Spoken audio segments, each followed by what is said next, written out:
Boop boop boop doop. All right.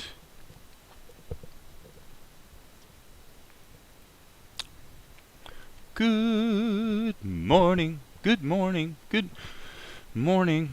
Okay, so it is morning. It is. Okay, well I guess it's 9:20. And I scheduled my stream for 9:30. So. So apparently I'm a little early. Early on the draw here. This will be an interesting experiment today that may go very, very, very badly. Why? Well, because I really hate to tell you this, but while I'm working, I'm also going to be monitoring a whole bunch of this. I'm going to be monitoring a bunch of stock price movement. Okay, it's possible to do two things at once, sort of, and I'm going to try. Okay, so what that means is that while I'm cranking away on my animation work, if I get an alarm, which usually the alarms come fast in the first half hour of the trading day, which is between 9:30 and 10, I'm going to have to like stop working on the cartoon and attend to whatever those alarms are, unless Valerie in the office goes and starts attending to it. So we'll see. So you guys have been warned. But I've already gotten one shot done today. Just for stupid fun, I decided to do it in Krita. So and methinks probably a little gamma adjustment. So I'm hitting Control and just dialing down the gamma a little bit. Having done that, makes me think maybe the offset should go up a bit. Just want to pump up the contrast a little bit. That's probably too much. Too much on the gain. Too much on the gain there, people. Let's split the difference. Okay, so there's that. And is anybody watching? According to YouTube, I have three concurrent viewers. So welcome to the live stream. We'll see how it goes today. Like I said, I'm going to be attending to my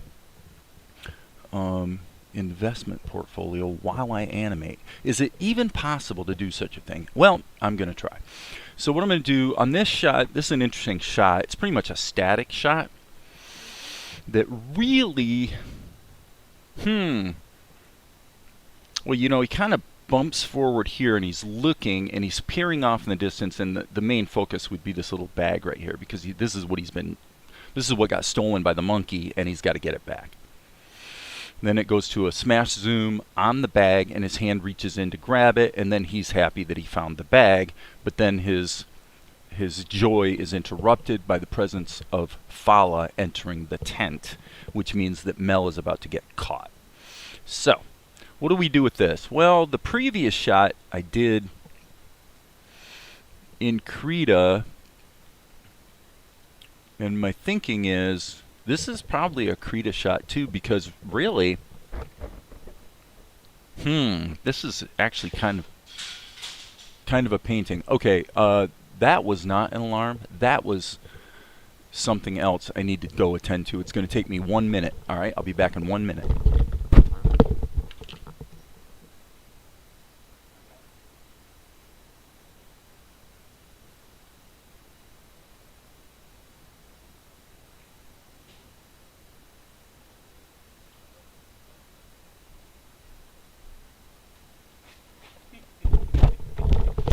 I'm back.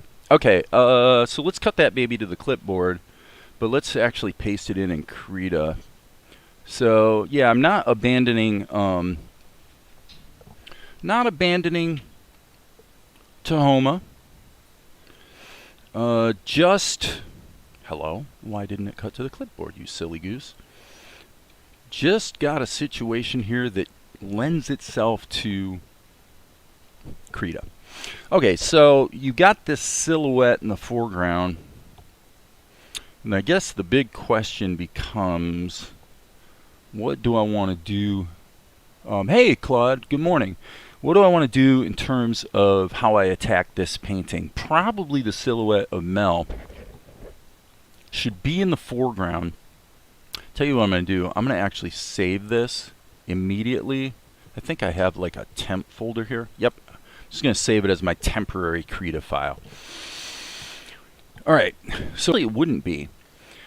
Think about it. If they set up a tent over top on a grassy area, then actually it would be kind of grassy. So with maybe some patchiness. So what I'm going to do is I think I'm going to grab my favorite oil paint type brush. Yep. And let's just start blocking this in. And I can always actually, like if I go Control V, I can always paste another copy of the drawing over top of this. And we'll put it in multiply mode so that we can actually see the painting underneath. And then, as always with Krita, save early, save often. Yeah, good evening. So everybody else, it's later in the day. For me, it's 9:27. So as mentioned, just so nobody gets any surprises, the stock exchange trading day begins in like 2 minutes, 3 minutes. And at that point, if I get an alarm on that other screen, I have 3 screens here, 1, 2, 3. And if I get an alarm, I'm going to have to stop animating and start attending to alarms. Not a big deal.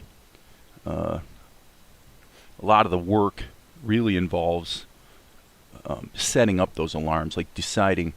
Put it this way, and you'll forgive me if I talk about what I happen to be thinking about at the moment. The thing that marks a successful... Okay, so the conventional wisdom is that everybody who ever does what's so-called day trading fails. In fact, it's true. 90% of day traders crap out their account within 90 days. Or they crap out... 90% of traders crap out 90% of their account and quit within 90 days. 90, 90, 90. It's sort of a little rule of the industry. And I believe it. So what are the characteristics of somebody who can do that successfully? Basically, there's 2 rules that most people that get into that type of thing fail at. One is they don't have a set of rules that they follow religiously. Like, you can't have something go the way you didn't... See, the reason I talk about this is because it's got so much application to life in general. Like I've seen so many ways that this applies to life. It applies to animation, actually, believe it or not. So the idea is that there's basically 2 characteristics of a successful trader, and one would be that they have rules that they follow and they never, ever, ever, ever break the rules. So if I get an alert, I have to do what I planned to do on that alert. I can't look at it and say, well, maybe it'll change direction. Maybe the price that just went down, maybe it'll go back up. You know, you kind of hope. No, you can't hope. You have to have a plan, and then you have to work the plan without fail. So that's one aspect. What's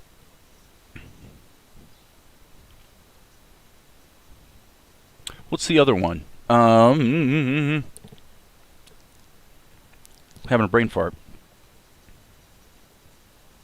Always follow your rules.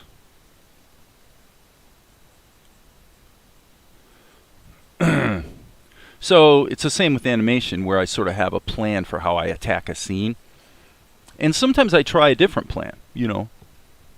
Tweak it, dink around with it, change it a little bit, see if some other methodology works better. You can do that, but once you've settled on what your rules are, you kind of need to stick to them. So now this is essentially the back, like the way background, way in the distance background. So one of the challenges of this painting is going to be the level of detail that I want to put into like the table and stuff, because, you know, I mean, obviously the audience is going to see that. So what I'm doing is kind of grabbing some colors that are sort of consistent with the other paintings that exist of this same situation. But this whole area here and here is going to be covered because we've got, well, not here, little bit here. Yeah, actually it will be, because we've got the tent here in the as a silhouette, and then of course the silhouette of him as well. So really the only part of the background we actually see is that. So that's what I've got to paint. And like I said, sort of decide how much. Whoops, I'm painting on the wrong layer. That's a really easy thing to do in Krita accidentally. So yeah, it's like how much detail do you want to put in here? Basically in the far background, what really is back there is just more tent, you know. It's pretty much cloth, you know, sort of hanging, and then there's some things hanging from the ceiling, but from this vantage point you wouldn't see that. So what do we got? 9:32, and oh my gosh, we just got a bunch of alerts. So, like I said, you guys will have to, I have to attend to these, otherwise it's trouble. So, well, that's too bad. Okay.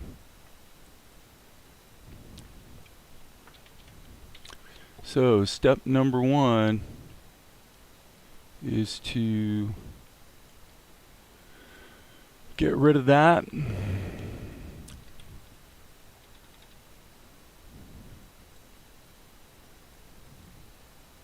That's done. Okay. Clear that. And now we got to look at our list.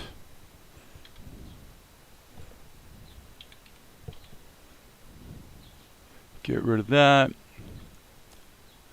And these guys, actually they stay on the list, but we need to set a new alarm. Alright, and so blah blah blah blah blah, that would be a MACD crossing up on the day. So we'll add an alert for a MACD crossing up. So again, forgive me guys, I have to do this. Gotta do it. And gonna evaluate one other possibility here. Yeah, forget that. We'll stick with the days. Okay, so there's that one. Number 2, SD Louder companies. MACD crossing up on the day.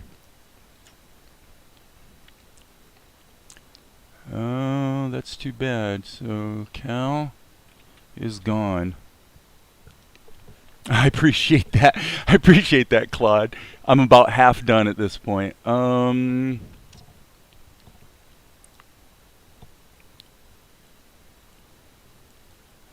Done with that. Okay, that's gone. So these guys, doggone it. Here's the problem. These guys, they've got a really good looking chart, but what we're looking for is we need to see a MACD cross up on the days. That's really what we need to see there. So let's add an alert on these guys for a MACD signal crossing up on the MACD, well, the MACD crossing up against the signal as a signal to repurchase CalRS. They've been a pretty good company for us, but they're kind of going through a little bit of a downturn here. So, so CalRS is now, I've just deleted that trigger. So I got a whole set of procedures here I have to go through. I have to delete the prior alert, set a new one, do the action that's called for, and again, like I said, I'm about halfway done now. ITRN. Oh boy, they are spanking. Okay, so there we go. ITRN. And we're gonna kick them up $200, and that's done. And so they're probably where they're gonna be for a while. So ITRN, and that can be deleted. And frankly, on the days, yep, we're looking for a MACD cross down on the days. So let's add an alert for Iteran Corporation.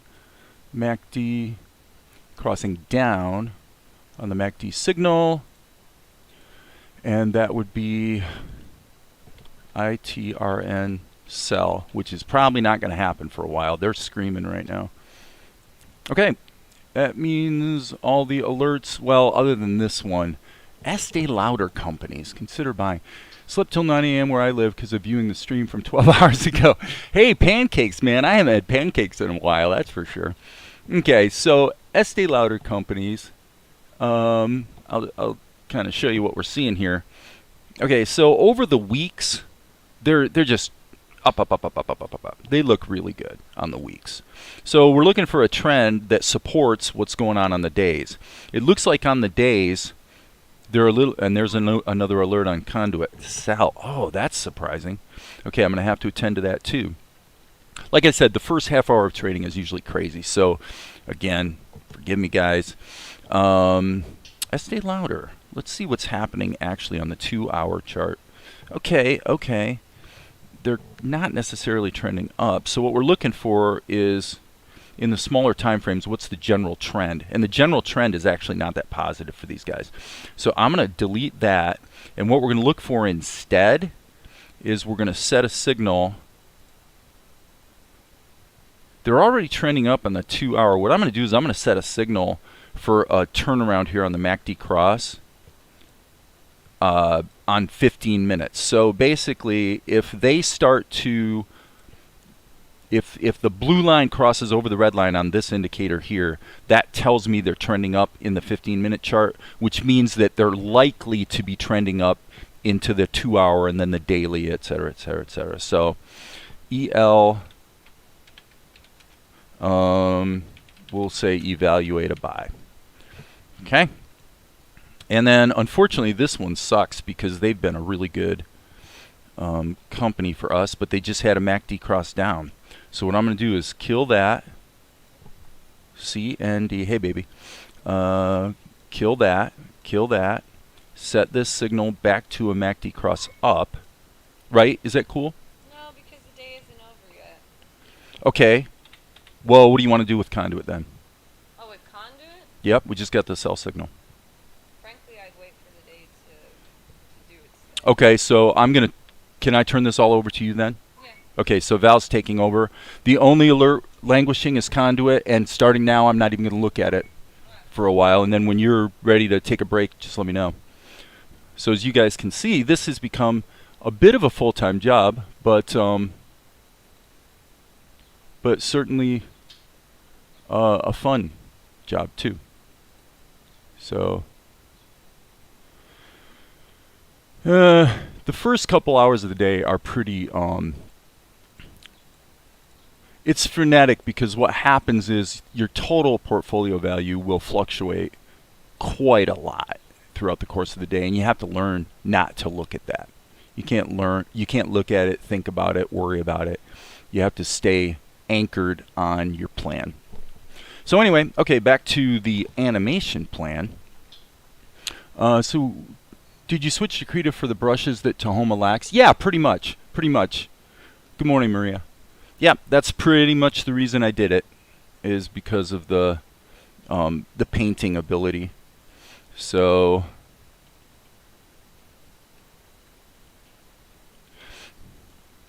and the I was on the wrong layer again. So the reason I turned that over to Valerie right there is because let's delete that layer. Yeah, that's okay. Dave had a stupid attack, and actually, you know what? Let's do it this way. Yes, let's just bake this layer down like that. So I'm turning it over to Valerie because I am, once the day starts, I don't want to think. I want to know that my plan is in place, and if there's an alert, I just do what it says. End of story. There's no thinking. The thinking is for the off time when you make your plan for either the following day or whatever. So if we have a situation where it's like, well, like we just had with Conduit, where it's like, well, we got to think about it, I don't want to think about it. So that's why I say, okay, we'll turn it back over to her and let she can decide how she wants to handle this or that situation. Especially for me multitasking. It's nuts to try to do two things at once. Okay, I want to look at, let's see here, Golden Slime. Hey, Golden Slime. Hope they have plugins for OpenToonz and Tahoma2D with Krita brushes. Well, they have the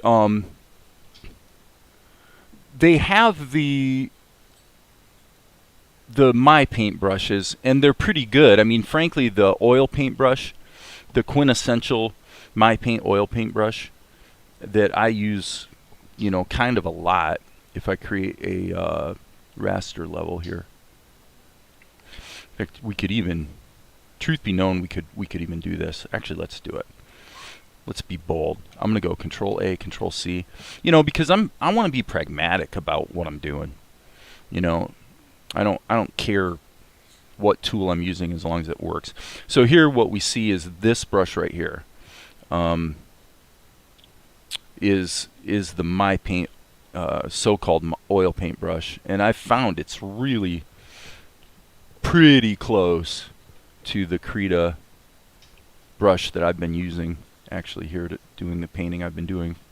In some respects, it's actually a little bit better. So this is definitely for just like painting. It's definitely my preferred brush. Now the difference in Tahoma is I need to hit the R key to sample a color, and then I can go like kind of like that, right? So yeah, it's all good. The two ones I use the most are the oil paint and probably this one, which is a nice bold, you know, type of inky paintbrush. So, but yeah, Claude, the you've already got the My Paint brushes, and the My Paint brushes are extremely capable. You're not going to have, you know, what you might call particle brushes kind of thing. You're not really going to get that with, in other words, like animated foliage type brushes like you can get in GIMP or Krita. But basically, other than that, it's pretty, the My Paint brush engine's pretty impressive for sure. Okay, I need to look again at Vegas and just kind of look at my, yeah, I think I'm going to actually recopy this over top. And in here, I'm going to put it on another level, like so. Now I'm living a little bit dangerously because I haven't saved my work yet.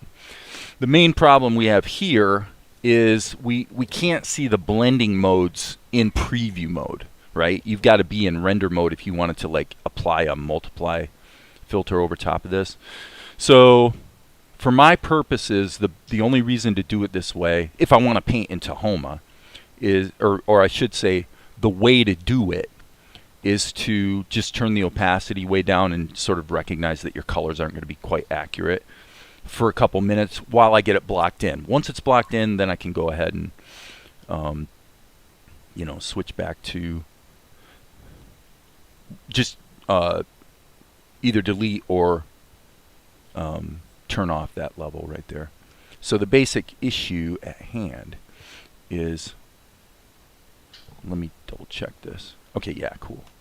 I just want to block in this table so I can see what the heck I'm doing. So you got the table, and then we'll just use some random colors. Obviously the colors look totally wrong at the moment because of the overlay, but that doesn't matter. I just needed it to help me get it blocked in. And actually I'm going to just make a shape here. It's actually the wrong color, but that takes care of that. And then frankly, we might as well get rid of it. Okay, cool. So now,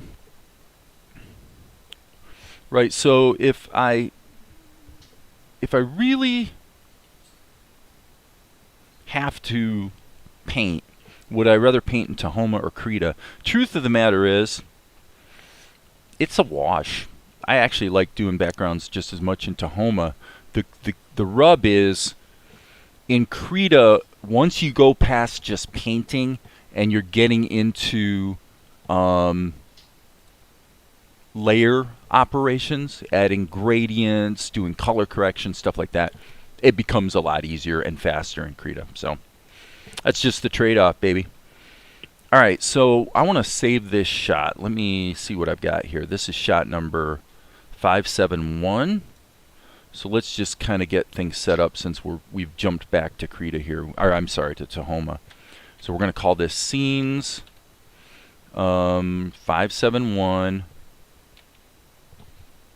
render, and then this is going to be, I think that should have a slash there. Where's my slash key? I think. Nope, I guess it takes it out. Okay. And then the file name is going to be 571 period in JPEG mode. I'm not going to render it right now, but now I'm going to save all, and we're going to save this as shot number 571. Okay.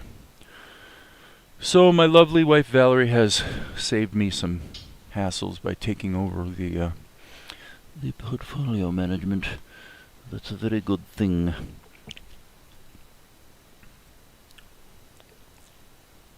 Okay, so now the question becomes, what about the silhouette?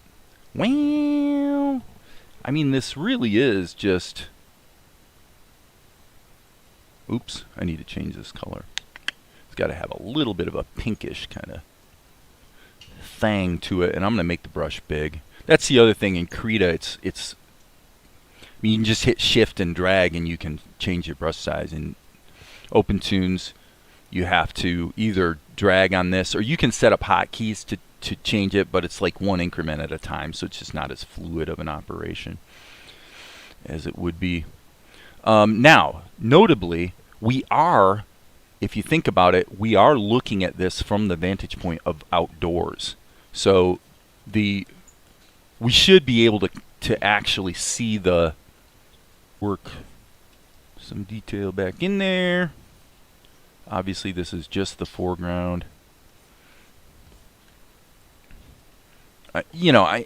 Not to minimize its importance, but let's face it, it's up in the corners of the screen. I mean, this is what we're actually going to see.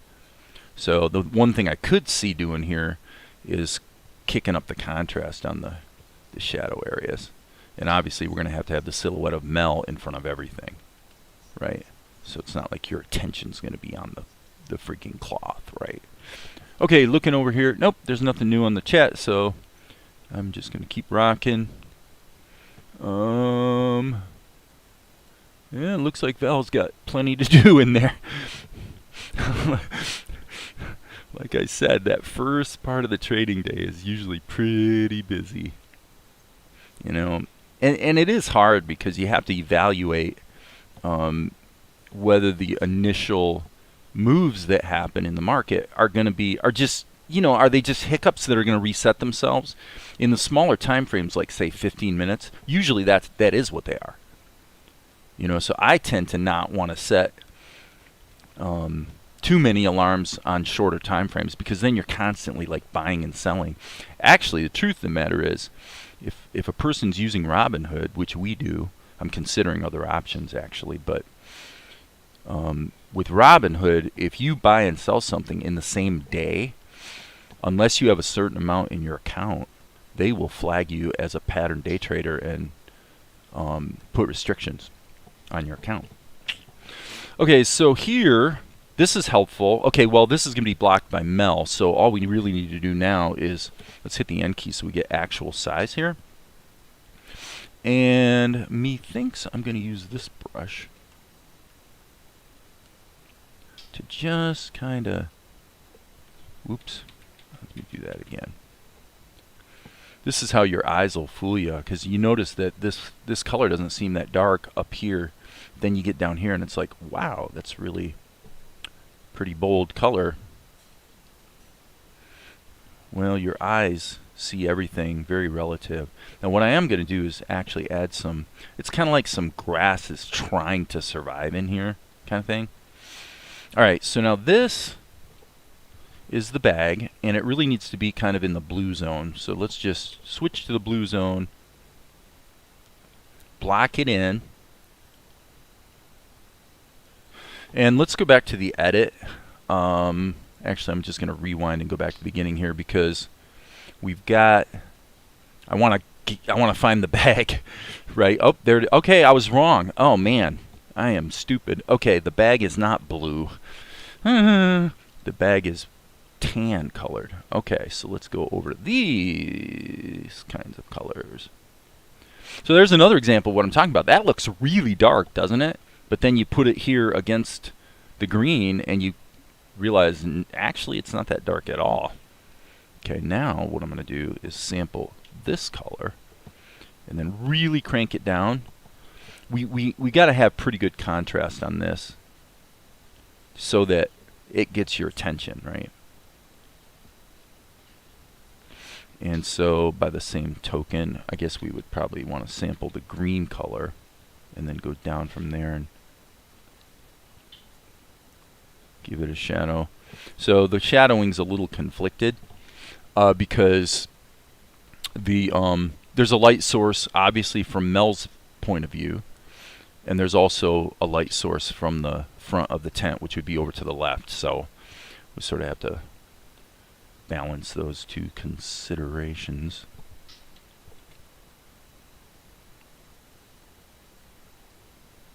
Alright, and I'm going to go ahead and sample that. And now I'm going to start popping in. That's a little too saturated. Popping in some detail here like this. So just so it stands out, you know. And since it is kind of important, I'm going to go ahead and give it an outline, you know, like a cartoon kind of thing. Okay, that did not work. It's going to have to be a really dark outline. Let's desaturate that in a big way. There we go. I think that'll work for our purposes. Okay, so now what about this? R key. Alright, you want fairly small changes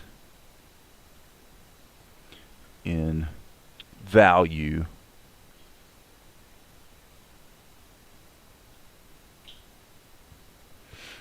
It's really easy to overdo value changes.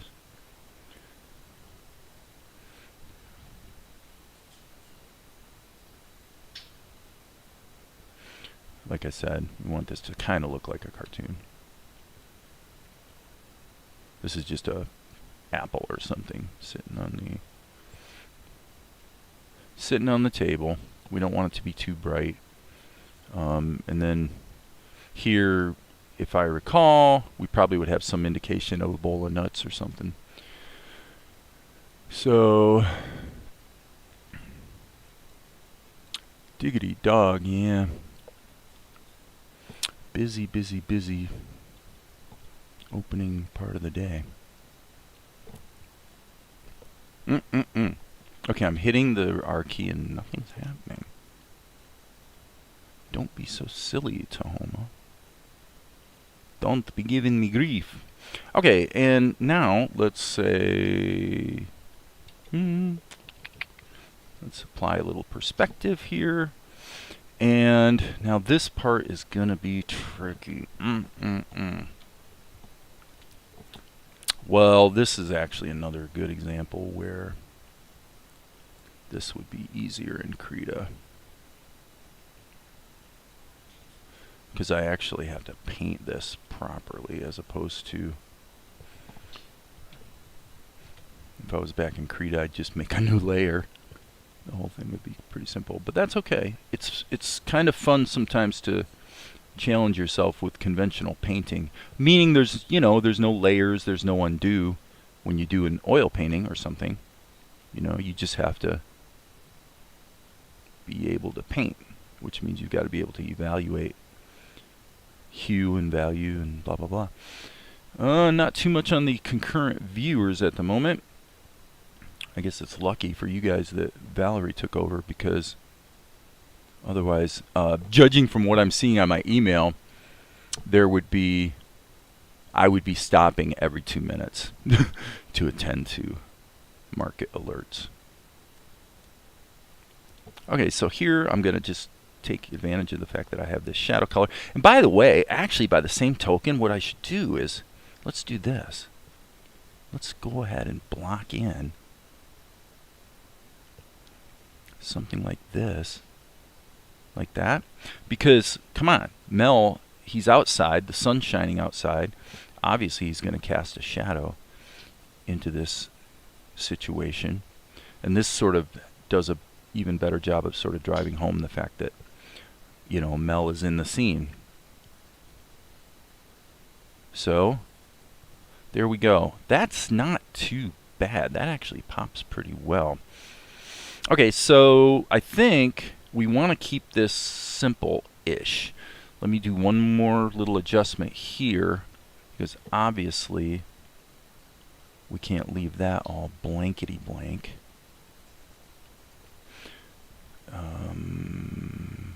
And then what we're going to do is hit the B key, create a new level, save our work, save early, save often.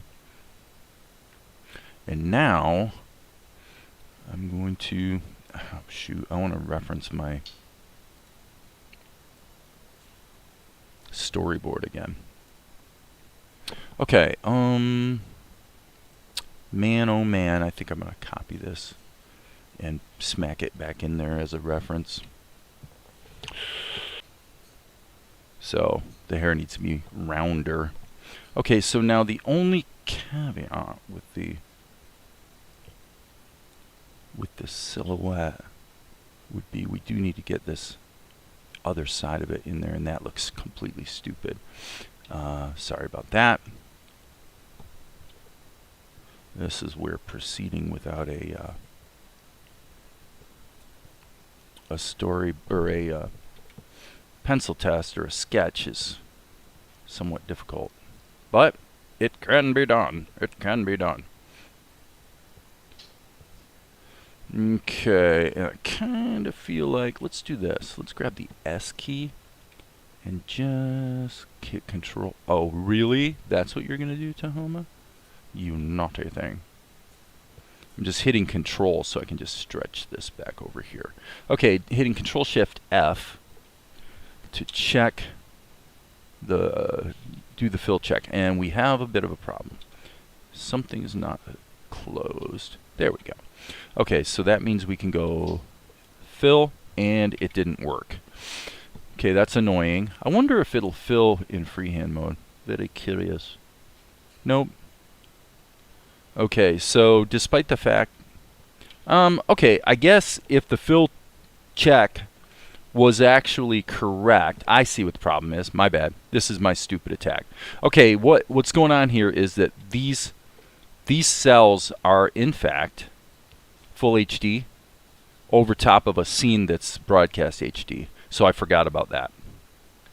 So technically that will probably do the trick. Yep, there we go. Sorry. My bad. Okay. Now, we're getting somewhere. Now we can delete this and probably, for my purposes, let me think about this for half a second.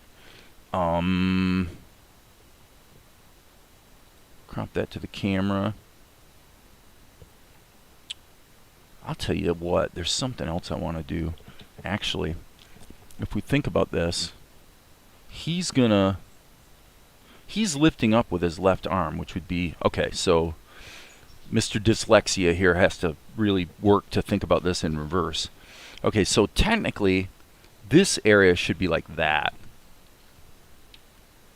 because he's lifting up the tent to look underneath. So okay, so let's turn this off and hit the old B key, sample this, and then let's just get this all blocked in as well. So, I mean, this is more error prone for sure. Just trying to paint without layers, without alpha lock. Although, you can actually use lock alpha on my paint layers. What that does is it makes it so, well, okay, I can't demonstrate it because actually this isn't transparent, it's actually white. If I were to erase this area out of it, I'm pretty sure then it would work. Yeah, see? So you can do lock alpha on a My Paint with the My Paint brushes. In case you didn't know that, you can. So, and being able to lock the alpha is super useful in lots of situations. All right, we just need to fill this in. I probably could have hit the fill tool and go like that. You know, whoops. Come on. Oh, come on, really? Anyway, close enough for rock and roll. Just get that filled in so it's, you know, it's mostly covered by his head. So mainly, I just wanted to get this area in the corner so that it wasn't bleeding out the white color. All right, and now I'm going to grab the green and just kind of smooth that out a bit. Smooth that out. I mean, it's way off in the distance. Theoretically, it would be out of focus. And so now the only other thing I'm kind of seeing is I think I want to put a little bit of this sort of clothy noise here in the background just because it kind of bugs me not to have it, even though it's debatable whether you will actually see it once Mel's in there. So anyway, that's not too bad. Here's the N key. This is the actual size we're going to be rendering at. Okay, so Maria, I always forgot about lock alpha, but it really is useful, especially for the kind of line outlines I like. Yippers. Yeah, lock alpha is, you know, especially if you're gonna try to do in Tahoma what you can do in Krita, you can do it, but like this painting would be easier if I actually made it a sub X sheet or a sub scene, as Tahoma calls it. Use as many layers as I need, and then of course they're all summed to a single level on the main level, and you know, and then you could even go further and take each of those levels within the sub scene and apply blending modes to them. You know, multiply or overlay is one I tend to use a lot. So yeah, you can do it. It's all there. It just takes a little bit of setup. And as I mentioned yesterday, the advantage with Tahoma is that once you do the setup, you know, you can reuse that scene structure in multiple scenes. You know, the reuse of work you did is definitely easier in Tahoma than in Krita. Okay. All right. Well, I think that worked. I think what I want to do is now exactly and precisely what I was talking about, sort of, which is create a raster level that's just going to be a gradient. So give it half a second to create the raster level. And then what I'm going to do is use the My Paint airbrush. Pretty big. And I'm just going to put a gradient around the whole thing. And then that feels pretty good. And that way it sort of draws the attention to where it should be. Now you could spank me for one thing here, which is that technically this, actually I should probably fix this. Okay, this is my mistake. Truthfully, this little guy right here, I hate to do this because it's going to make a bunch more work to do, but really this should be about here, because that's what these rule of thirds guides are for. You know, this is where the eye is naturally going to want to be. So obviously I've just created a problem for myself, so I'm going to have to paint over and fix that. But, you know, do we want to do it right, or do we want to just get it done? Usually we want to do it right. Sometimes, once in a while, you just want to get it done. So it depends. It's not a one-size-fits-all situation. All right, R key to sample that shadow. We'll extend that over here. And now what we'll do is I'm just going to kind of feel the shadow situation on the bag, in the sense that it is responding to a couple different light sources. So, cool beans. That is what we're actually going to see. Now, the question becomes, do we want to make things move? And I think so. I'm going to do, I guess we'll give it 3 seconds. So there's 21, 22, 23, 24. 3 seconds at 8 frames per second. And now what we're going to do is let's turn this off for half a second. Okay, that's what we have to work with. And by the way, there is a case to be made for coloring Mel. But for me, from a compositional standpoint,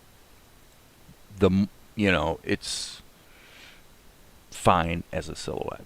That's my opinion, and I'm sticking to it. So I'm gonna make the silhouette not quite black. And as you can see, the gradient overlay is affecting it, which is good. That's a cool thing. All right, let's deal with the gradient right now. So I'm gonna hit F3 to pull up my schematic. I'm gonna go to my effects schematic, and the purpose of the gradient, normally when I'm doing something like this, I actually switch it into proper rendered mode. So what I'm going to do is I'm going to add a layer blending INO overlay, and the entire scene is in fact the background and the gradient is the foreground. Okay, now if we turn this off and on, you can see what it's doing, and right now the overlay opacity is set to 1. That's almost never what you want. So I'm gonna put it basically around the halfway point, and then I'm going to do one more thing. I want to really kind of punch this up a bit. So what I'm going to do is grab my airbrush. Everything I airbrushed up till now was just black, right? Okay, so now I'm going to do the opposite. I'm going to actually add some white, and we'll turn this back on here so we can see what we're doing. Hit the B key, pretty big. Okay, so now I'm basically sculpting the seam. Now that looks a little obnoxious. It definitely does.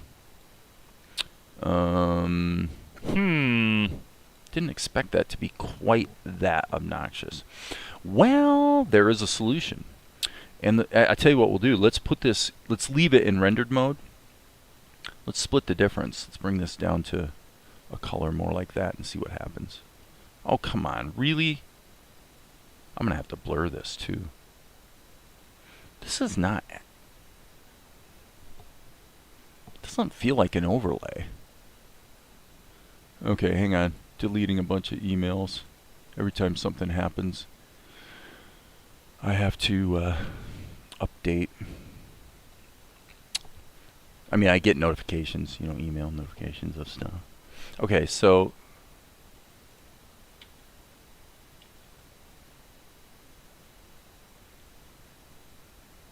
solo that.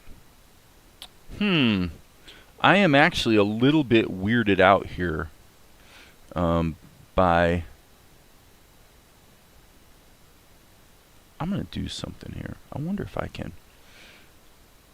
I'm going to unlock this and see if I can reverse these. Oh, come on, really? There it goes. Okay, that's what I wanted, and then lock them again. The reason I did that is that what I've been finding is because my tablet driver is not exactly dialed in right, every time I try to get the color all the way over the edge, I'm hitting the edge of the screen. With the set of palette entries, it won't matter. So, alright, so let's see here. I am just going to get even bolder with these colors. And then, as you can see, the quality rendered, and it looks terrible. The thing I'm weirded out by is that does not look like an overlay. I bet you I know what's going on. I'll bet you I know. Yep, I knew it. Sorry, my bad. Here's the problem. It's the gradient is being piped into the scene as well as being piped into the overlay. So that's my stupid attack. Just delete that line. There we go. Okay. Knew something was going. Yeah, so Maria, thank you for good question, but the reality is that there was the problem, and it was a pretty obvious problem actually, and I'm kind of surprised I didn't catch it a little quicker. If you crank the overlay to full strength, there's what you'd get. If you crank it down all the way, there's what you get. Generally with overlays, splitting the difference is about right. So it lets you, I've used it on live action actually, movie situations where using an overlay, using a gradient in overlay mode can literally allow you to make it appear that the light is coming from a different direction. Like you can literally sculpt the lighting of live action video footage if you know what you're doing. It's super useful. Okay, now I'm going to turn this off in the quick and dirty preview because there's really no reason to see it. And then we're back to where we were a little earlier, which was I was going to go ahead and use the skeleton tool, or I'm sorry, the plastic tool, to just give him a little bit of motion. So I'm just going to kind of do the likely suspects as far as bones go. Here we're not going to want this to move around too much. So we'll put in a few protective nodes, and then we'll switch to animate mode. And maybe, let's see, we've got a global key, keep distance, that's probably right. So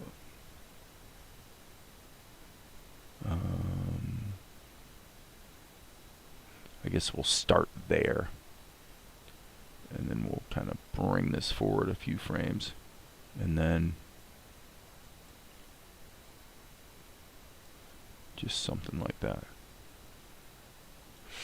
Yeah, I think that'll do the trick. So, let's have a look. I think we can render it. Boy, oh boy, oh boy. Busy, busy, busy. Alright, so I already set my render settings, so I should be able to hit Control R. And it's going to render 24 frames. Let's go over to Vegas. And what we're going to do is right here, we're going to pull in shot number 571. 571. There you are. There you are. Perfect.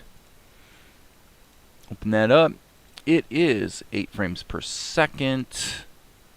571. We pull that in. It ripple edits the storyboard. This image obviously can be deleted. It's working pretty well. Okay, I think here, let's kind of do what we've been doing. This is a, it's in kind of an action-y sequence, so let's just allow things to keep moving. Boom, bop. Okay, so this is right about there. Let me see. Da-na-na-na. And now here, properties, let's turn off the resampling, and I think I want to go ahead and allow his head to start moving right at the beginning pretty much, because I'm looking for that edit point. Like when you see him move a little bit forward, bop, there we go. And so again, because this is a busy sequence action-wise, we're gonna, this is a short shot.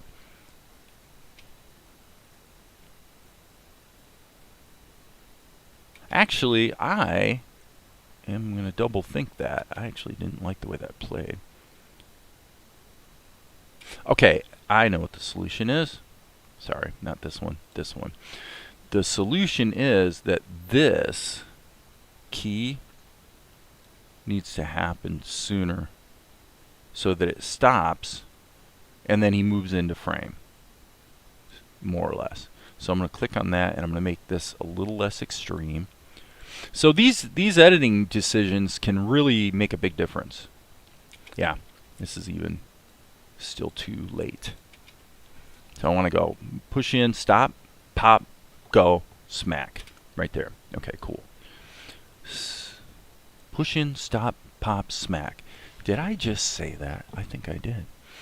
Okay, bear with me here. I'm going to reopen a window. I want to make sure I'm getting everything accurate to what my darling Valerie is seeing. Yep, there we go. Yeah, with trading view, you need to refresh the screen twice if you have multiple machines looking at the same data, or it will not accurately show you. Put his body silhouette sideways, lying on the ground. Well, you know, okay.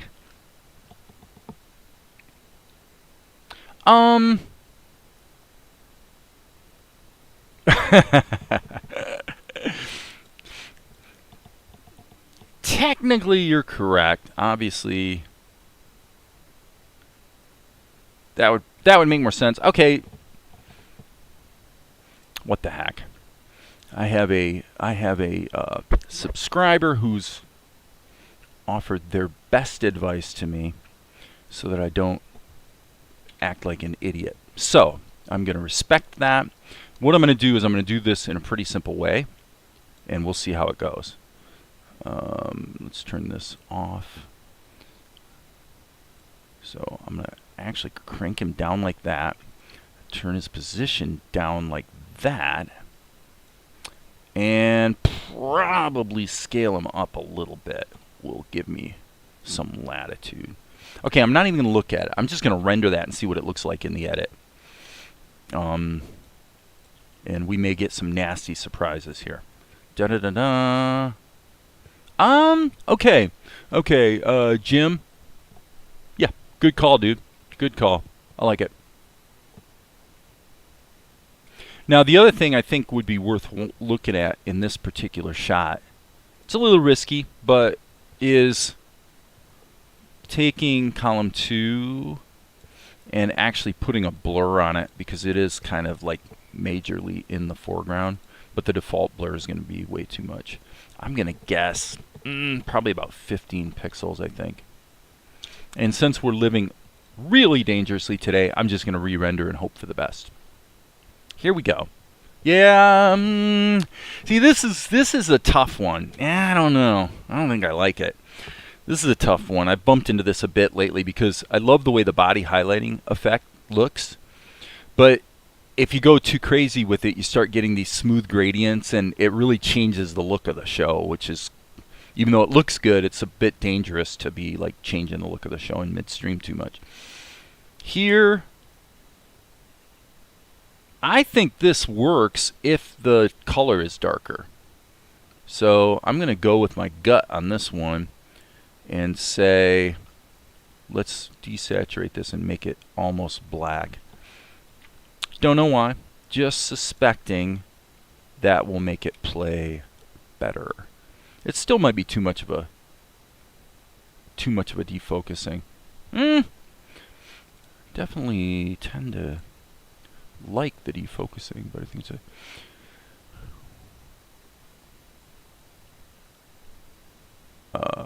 yeah. So, well, this is why I've hired Jim P Animation and pay him the big bucks to point out my many mistakes. Yep, that's what I pay Jim P Animation the big bucks for. Yeah, right. I completely missed that. Oops. And now I just moved the wrong thing. Okay. So, really, let's try even a more extreme. More extreme. Now he's going to go like this, and I think his head's going to turn up out of the way so that we see the bag. That's kind of an interesting idea. So we'll fold Jim P Animation's brilliant input into our shot, and as you can see, that reveals, that's actually great. Compositionally, that actually did a really nice effect. Now, the one thing one could potentially complain about is that the shadow on the floor here doesn't animate, but I think I'm going to let that one go.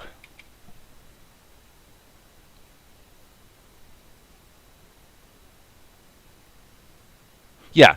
Okay, so Maria, while I'm sitting here talking about my brilliant idea, Maria actually already posted the idea before I thought of it, I think. So, yeah, there we go.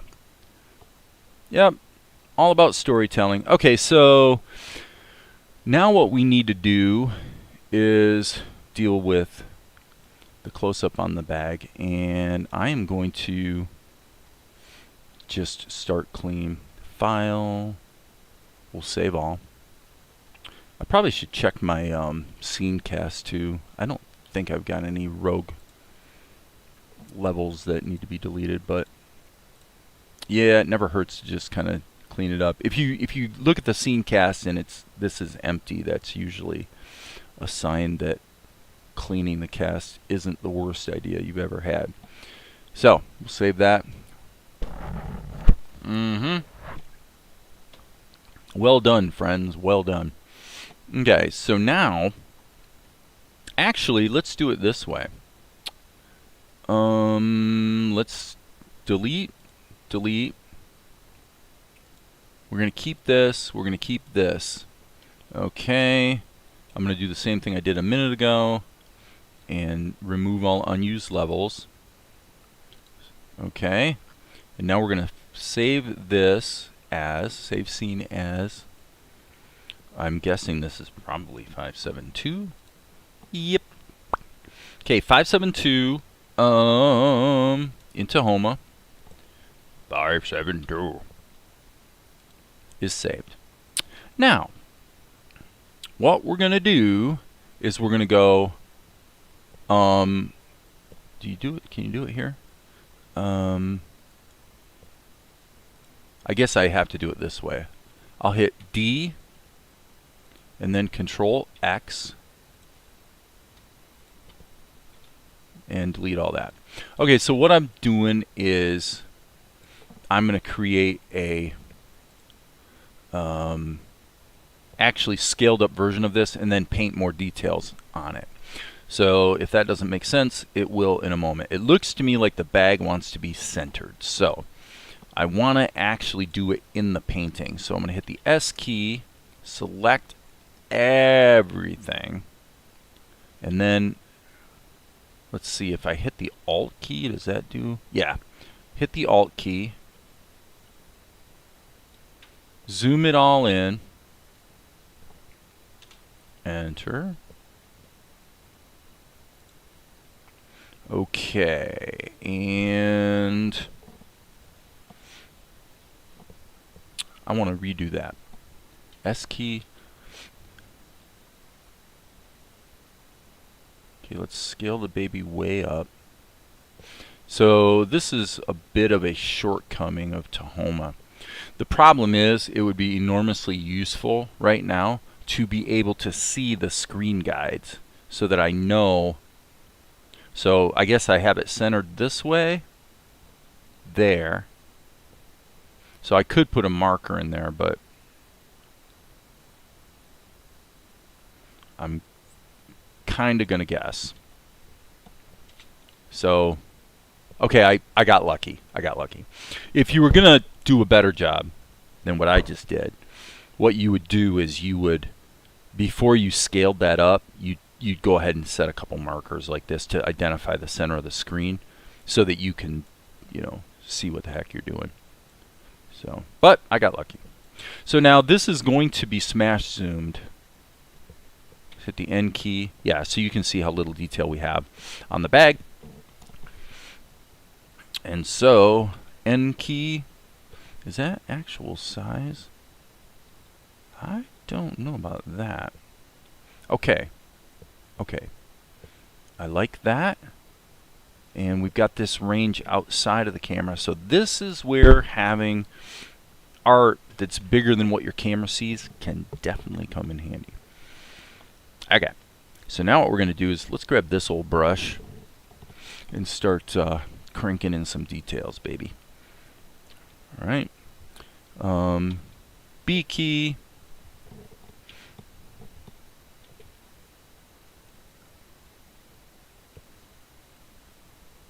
And I definitely don't like that. Let's put that at 0 and see how that feels.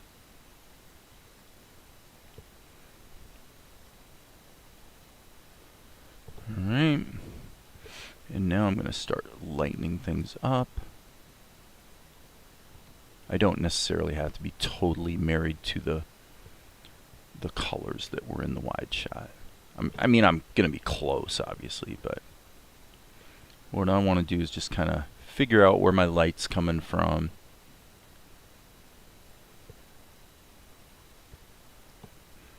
I'm squinting so that what I see is a little more high contrast image, and I can focus really on the value relationships, like just getting the shadows to feel right and whatnot. You want your shadows to feel good. Yes. You want them to feel very, very good. Okay, now this is essentially an outline, so I'm going to actually sample the grass color behind it, or the ground I should say, and just chisel this in now. Really chisel in the contour of the edge of the bag. That actually feels pretty darn good. I would say we're going to want to reduce this in size to probably -2. Let me see what that does. Okay, that's not too bad. It's a little bit dark though. So let's hit the R key and sample that color, and then kind of go from there. I have an itchy nose. So just putting an outline behind it because it's a cartoon, and we want to kind of adhere to the, we don't want to turn into, you know, creating proper matte paintings. It is a cartoon after all. So I want to go ahead and put in some ink style wrinkles. I think that drives home the idea pretty well. I do. I want to put in just a little bit more of this though, right there. And I think I want to grab that highlight. Grab that highlight. And then here, kind of a similar situation. The twine, that's like the twine that the thing is wrapped with. Okay, that's not too bad. I'm within 9:30 and 10:30. And now for the last, I do so little with onion skins that I kind of leave them just in their normal state, I guess. Hello. R key, sample, B key, paint. So I'm just adding a final little bit of detail to really drive this home. What about the level of detail on the background? Frankly, friends, I don't think you're going to be looking at the background too much. But to be fair, let's go ahead and do a little bit of work here. So I'm going to hit the 0 key to resize the brush. This is my OF paintbrush again. And what I'm going to do is I'm just going to really, really gently go in here and kind of in a circular motion actually is what I'm doing. Just try to, little bit of blending, little bit of smoothing. And just while I'm thinking about it, I'll mention that if you find yourself frustrated with the My Paint brushes, with the airbrush, because it is very coarse. And by the way, somebody who understands the My Paint brush engine, you could dial that in. I mean, you could dial it in so it makes a larger number of dabs per stroke, and more transparent dabs. You could dial it in. Here, if you go into the settings, all of the My Paintbrush settings are here and can be edited. So just to full disclosure, you could probably improve the airbrush that sort of comes shipped with Tahoma. But lacking that, just use a post-production effect and blur it. You know, anything that you're doing with a gradient that you've done with the airbrush, just blur it and overlay it in a blurred state, and that will solve your crappy airbrush problems. Okay. And I'm allowing some of the dirt tone to sort of sneak in here. I like the way that looks. We probably should have a little bit of it back here as well. Just kind of breaking up the ground. Because again, if you were in a, who knows how long this tent has been pitched here, okay? But, the grass is going to suffer from the not getting any sun. So, okay, so now we've got that. And so now the question becomes, well, actually, let's touch up the table as well. So I'm going to hit the R key, sample that color. I meant to do this and then kind of got a little distracted. As you can see, there's definitely some hiccups there. These don't need to be too fancy schmancy. It is just, sort of rough wood, nothing too special. Alright, so let's sample that color, and now we'll kind of go back in and do the opposite. Give it a rough-hewn look. Just a little bit of a rough-hewn look. Okay. So, do we want to nitpick the shadows? Yeah, let's nitpick the shadows a little bit. There we go. Oops. I overstepped my boundary.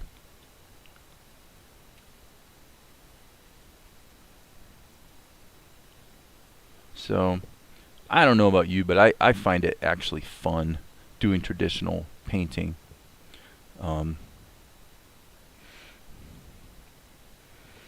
In the sense that I think the limitations are, it could be argued that the limitations make you better. You have to learn to actually be able to evaluate colors and values. And now let's go ahead and give that a little bit of organic life to it. I'm gonna allow.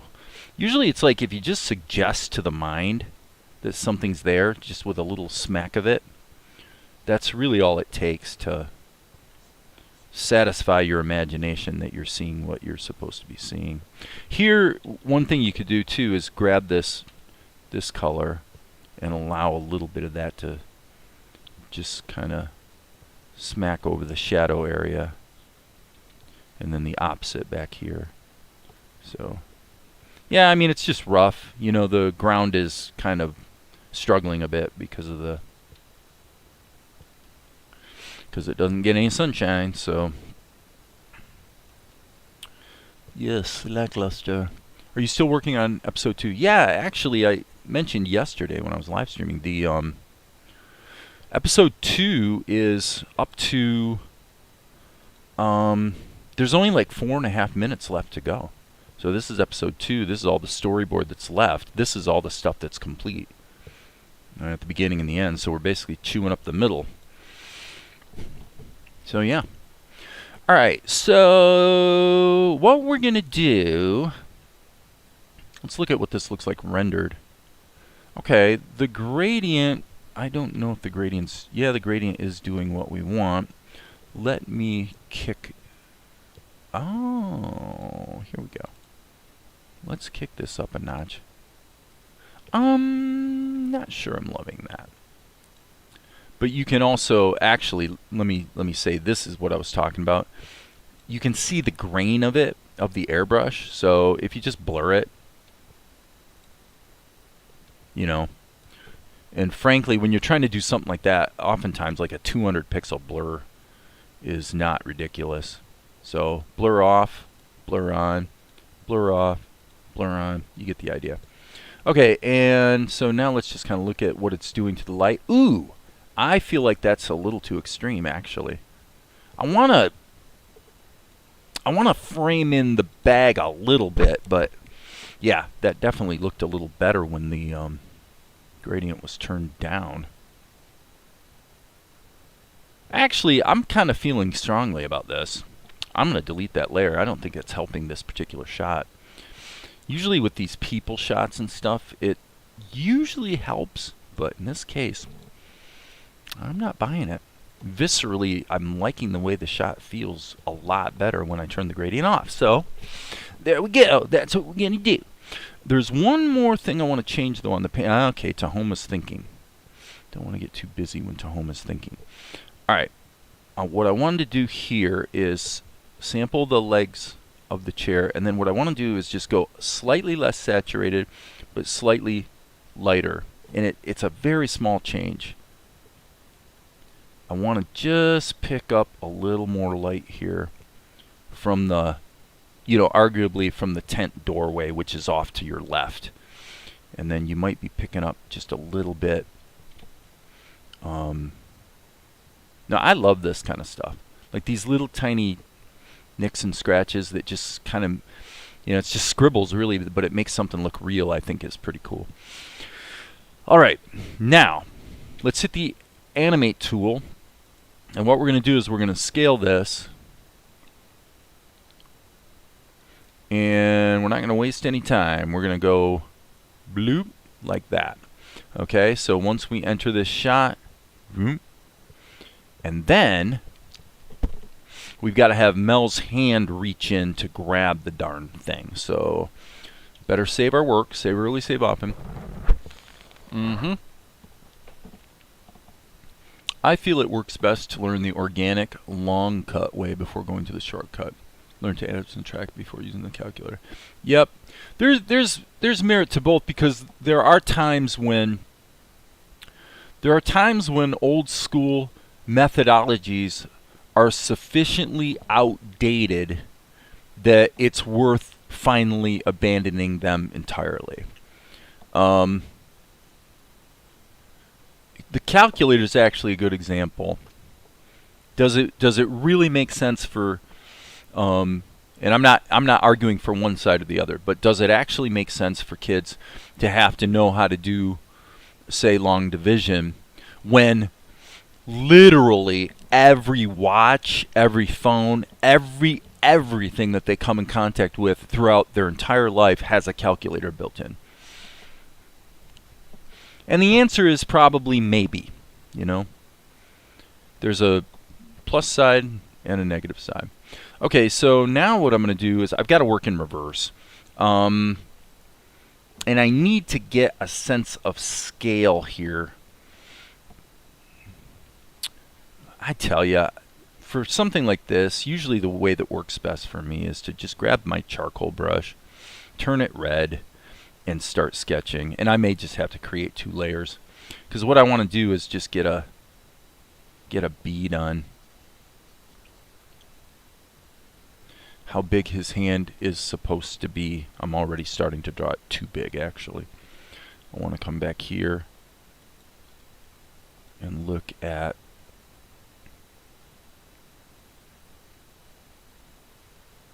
yeah, it's pretty small. I mean, it's probably the case that the scale of it changed a little bit, frankly, from here to when the monkey grabbed it. But I would say, it's only slightly bigger than your hand. It's only about half again larger than the size of your hand. Okay, but having said that, his hand is reaching in from the foreground, so it's going to look a little bigger, right? So I think this is very much a storytelling exercise. What should the position of the hand be? I'm not even going to worry about the scale right now. I'm going to just think about the anatomy. Let's just get the anatomy right, and then we can resize it. This goes back to what Maria was saying in response to what I said. If you didn't have digital tools, you wouldn't have this luxury. You'd have to get the scale correct. But at the same time, you would also probably do some thumbnails. You'd plan stuff out on paper. So for me, in most regards, the digital tools usually are a win, pretty much across the board. Okay, so now having done that, let's just look at how things feel. I'm feeling like something like this. Okay, that feels too big once he's approaching it. So I think that's probably where we want to be. Okay, and now he has his wrist wraps. And that, I don't like that. Let me redo that. I feel like The wrist felt too thick. Okay, and maybe his thumb does too. He's reaching out. I'm not going to animate the hand opening. You know, it's going to literally be a matter of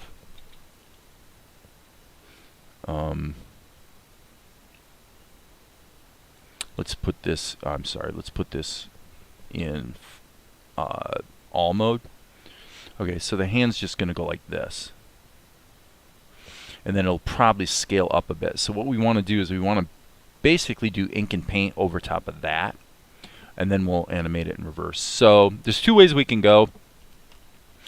With OpenToonz and Tahoma, you might as well put it on another level, because when you try to, like, ideally what you should be able to do is just ink over top of it in the same level. Like, why would that be a problem, right? Well, it kind of is a problem, because Tahoma tends to not, it seems to get confused. Hey, there goes Zuko chirping. Confused about where ink has already been applied, and they can kind of fight each other. So I'm going to just do this real quick and see how it looks. I think we'll probably be okay. Zuko, what are you chirping about, handsome man over there? What is on your mind, little buddy? Zuko is an African gray parrot, for those who don't know. He's oh, there he goes again. So he does speak English. In fact, every morning when I uncover his very large cage, he, I have no idea why, but he'll say to me, "Did you eat your greens?" So I think at some point in the past I must have asked him if I must have given him some stuff out of the garden. And then I said, "Hey, Zuko, did you eat your greens?" And for some reason he picked up on that. So now it's like every morning my bird says to me, "Did you eat your greens?" I guess he wants me to be healthy. Okay, we're going to erase lines, and we're going to erase selectively. So that means that the only thing that's going to get erased is the red. Pretty cool, huh? Okay. Zuko, you are becoming a chirping machine. Now we can reuse this color if we want to.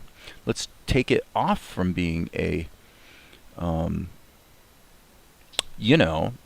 paintbrush. I don't think this is necessarily the most amazing, whoops, anatomy ever. Let's see what we have here. Yeah. See, this is the problem. This is the problem with inking over top of a prior color or, sketch or whatever on the same level, is you wind up with, like, if you look really close, yeah, see, this is stupid. I mean, they really need to fix this. It's true in Tahoma and OpenToonz. They both do it. It's just silly. If you're painting lines over top of existing lines, on what alternative universe would your intent ever be that you don't want to cover up the old lines with the new ones? Right? Like, there's no scenario where that wouldn't be what you're trying to do. So why this is the case in OpenToonz and Tahoma is a mystery. But it's not like it hasn't been mentioned by other people at different times. Okay, so I think we're probably okay. And so there goes Valerie, and I am actually going to take a 5-minute break and go confer with her. Looks like, as I say, the day is... Well, it's gotten real quiet the last 45 minutes. So I guess what I'll do is my usual routine. I'm going to take a 5-minute break here. So I'll just play the timeline. Let the timeline play while I go take a short break. So you guys go get your own tasty beverage, and if you don't want to watch this, and come back in 5 minutes.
constantly begging for attention at the moment. And I don't really want to get him out right now. Okay, so back to work. Okay, so we've got a flesh tone. Let's see how it goes. Boop, boop. Ah, we got a leak. Oh, I know why. I've done this a zillion times. Just go like that. Just make sure that's got a line across it. Let's add another color. It's going to be a fairly deep green for his wrap. And now what we're going to do is we're going to animate this in reverse. Okay, so this level can be turned back on, and let's go ahead and crop it to the camera and decide if in fact this is really where we want the hand. I think I want to end the hand right about there. And so what I'm going to do is slide this here, and then, well, actually strike that. This needs to be like probably 2 frames is all. Alright, and now what we're going to do is we're going to scale it up and move it back. Okay, so we'll just put it there so that it comes on the screen like this. Ta-da! And then we're going to be cutting away. Like, this is really, really quick. Because the next shot continues the action from another point of view. So really, that's all we need. Let's turn on our preview and see how things are looking. We'll give it half a second to cache. Okay, that's really crazy. I've literally never seen that happen before. Tahoma, what are you doing? Well, we'll tell it how to do its job. It's like I said yesterday, you know, software is great and it sucks at the same time. But yeah, for some reason this doesn't want to just play back in real time. That's pretty weird.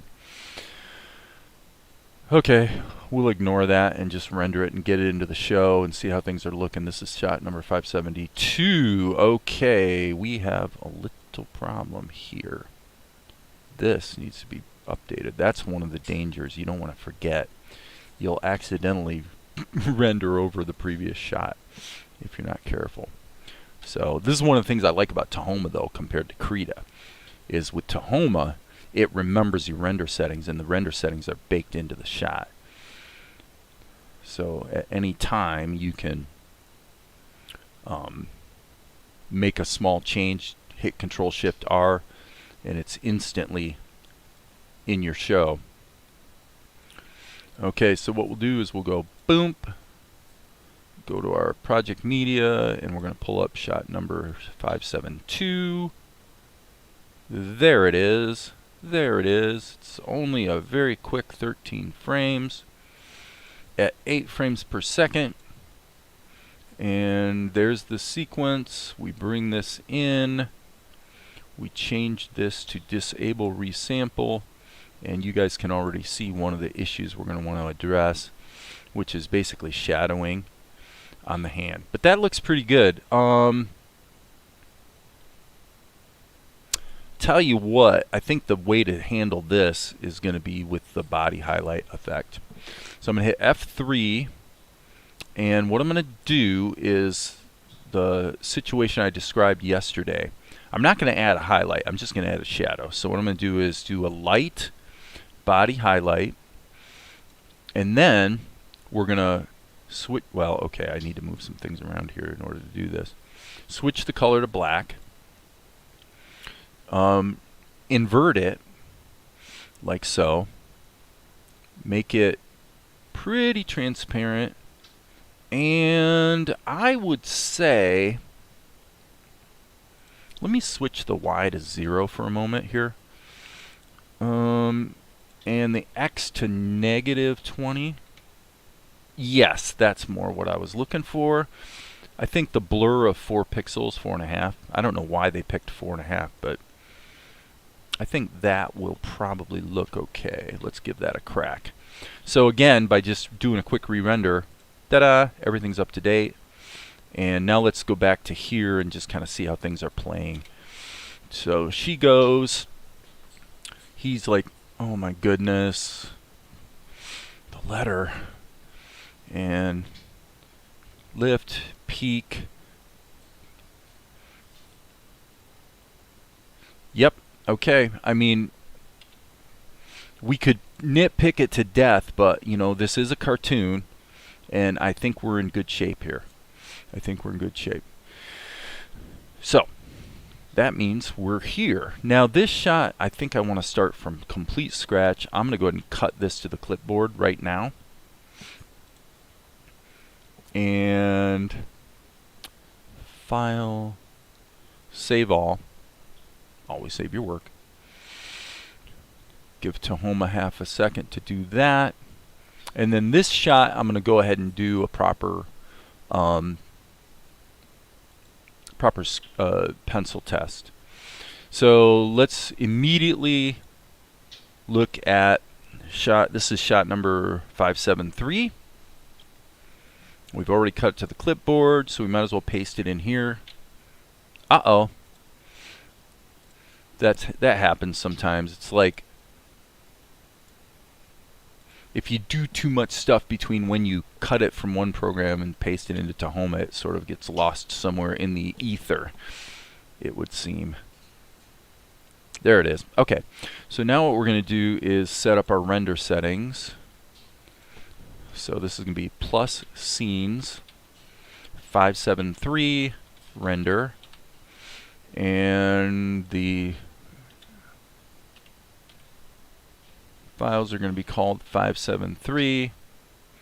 I can't remember if there's supposed to be a period in there. I know that's ridiculous that I wouldn't know that, but let me save scene as 573. And then, forgive my stupidity, I'm going to reload 572 so that I can look at that. Okay, yes. Let's go ahead and save that. That's fine. It has to do with saving the image that I just pasted in from the clipboard. So I want to look at this. And no, there's no period. Okay, fine. Like I said, I should know that. I've done it 5,000 times. But sometimes you just move too fast and kind of forget what you're doing. So there's 573, blah, blah, blah, blah, blah. Okay, we're good. All right, so now, cats carry bacteria that makes women sterile. I think Max is referring to, oh geez, now I'm going to have a brain fart and pregnant around cats or, you know, animals, some animals. Okay, so this time what we're going to do is use our standard My Paintbrush pencil. Hit the old B key. And now what we're going to do is think. Let's just think for a minute. I don't want to work in reverse. So let's go ahead and put his head in a slightly different orientation here. And I'm going to keep this really, really loose. Really loose. I'm just going to put circles here to sort of get the contour of his hair. Like that. Okay. His eyes, I'm just going to kind of put a mask here on him so I can see where his eyes are supposed to be. Okay. And so then what I want to do is animate what needs to be animated. The left arm is pretty much going to stay in one place, so I'm going to just put an indication here of his forearm. So his forearm's kind of, he's kind of leaning some of his weight on that. But this is the part that I want to kind of do the sticks and balls and map out a little more carefully. Okay? So there's the idea. He's got the tent draped over him. Okay? And I don't think it's going to require much in the way of a tween. I'm going to go ahead and stretch this down. Again, we'll kind of ballpark it at 3 seconds. And I think for this shot, what I'm going to do is make a duplicate and just do a couple edit changes. In other words, I'm not going to draw it necessarily as much as just use the selection tool to edit. I'm going to get rid of that arm. Then I'm going to go ahead and turn on an onion skin so that I can see where he needs to end up from the storyboard sketch. Now, when I'm working at 8 frames per second, with care that can be avoided. Cats play an important role in the study of toxoplasmosis. Oh, toxoplasmosis. They become infected by eating infected rodents, birds, or other small animals. Well, it figures Maria would know that. Well done, Maria. Okay. So what I was going to say is working at 8 frames per second, what I generally find is tweening what seems to work best most of the time, and it gives your animation some real snap, is a small move followed by a big move. So actually, in this case, what we're going to want to do is essentially have a couple of frames holding at the start, one tween, and then he's going to snap to the final position. So here, I'm actually going to save my work. With smart raster levels, we don't usually have a problem, but with vector levels we do, and I just don't know for sure that Tahoma's not going to be a little bit stupid when it comes to spontaneously adding drawings in the X sheet. So what I'm going to do now is essentially trace this. I'm going to go ahead and turn his head.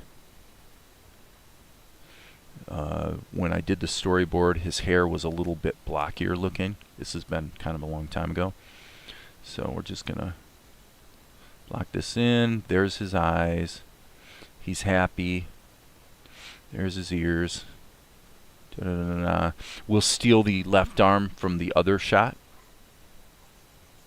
So then we're going to give this indication of his arm coming up and around. Don't want to forget the wraps that are on his upper arm. Okay, and now we're going to just kind of go like this. He's got this ham-fisted thing going on where he's got the bag. It's a good day now that he's got the bag. And probably, it'd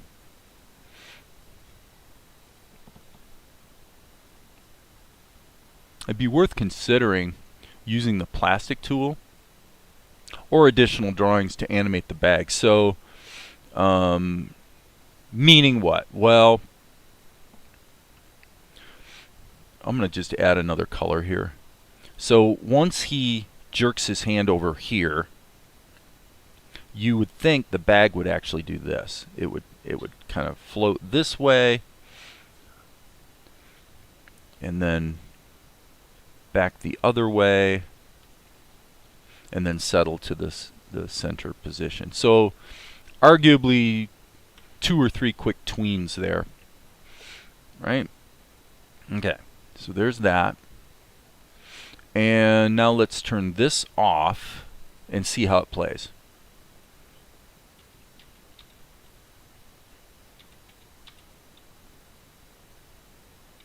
Yeah, especially if the bag moves. If the bag wiggles a little bit, I think that's going to look pretty good.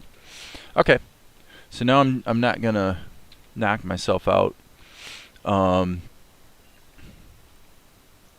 to do it all on one level. I'm just gonna go ahead and okay, there is a alert.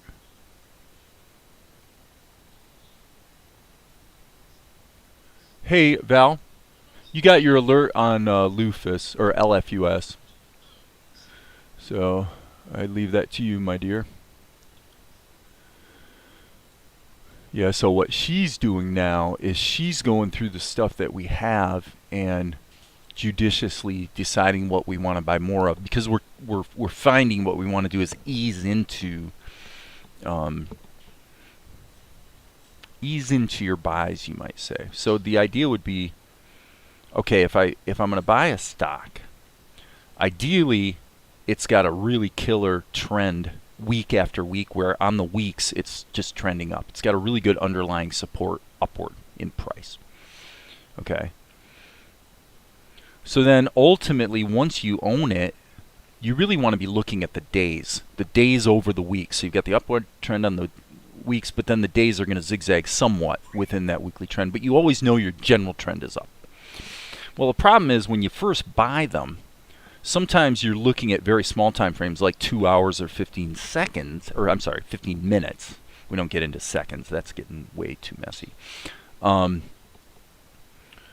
so you want to be a little more trigger happy at the start, and give them a little time to settle into what they're going to do. So because of that, you do have a number of situations where you buy something and immediately have to resell it because it just turned the other way and didn't go up. You know, it went down instead. It happens. It happens actually pretty frequently. That's just part of the process. So I look at that as a sort of a cost of doing business that you might lose. Well, on a deal like that, you're probably going to lose a couple dollars, maybe. Sometimes it's less, sometimes it's slightly more, but it's not like we're shuffling really huge sums of money around anyway. So, but yeah, once they settle into their trend as expected, though, we tend to want to not be very trigger happy. If they have a down day, that's okay if the down is not unusual. If it's typical to the trend, then you say, okay, we'll just sit it out. It'll bounce back to where it normally tends to want to be. So, again, I'm sure probably most people here don't find that terribly interesting, but by gum, I do. All right, let's zip in here. Yeah. It's a little sloppy there, Jack. A little sloppy. Make sure our shapes are closed. And now I don't want to lose my perspective.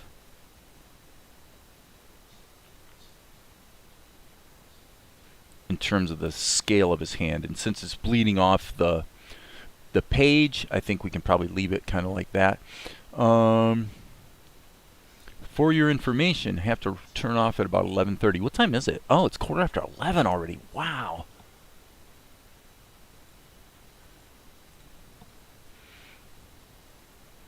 Man, oh man.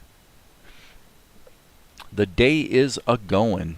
All right, so we'll bleed that off the page as well, and now we need to deal with his head. Now what I'm going to do is I'm going to get the drawings and the animation all blocked in before I ever color anything.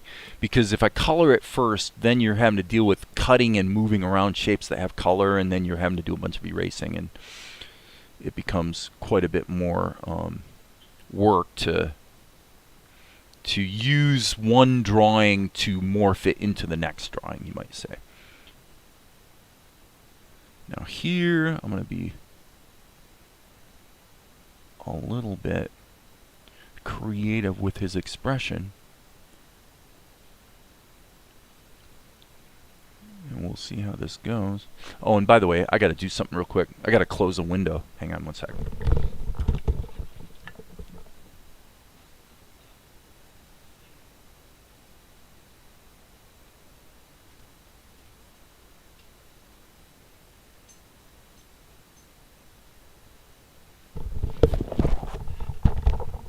Well, when the temperature gets down, like into the 60s at night, why do everything with the AC? Why not get some nice fresh air? And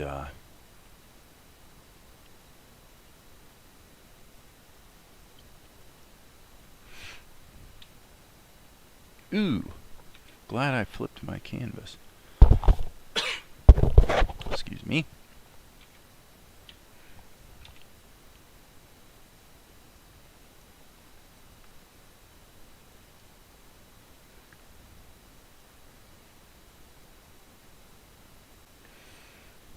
Headdress.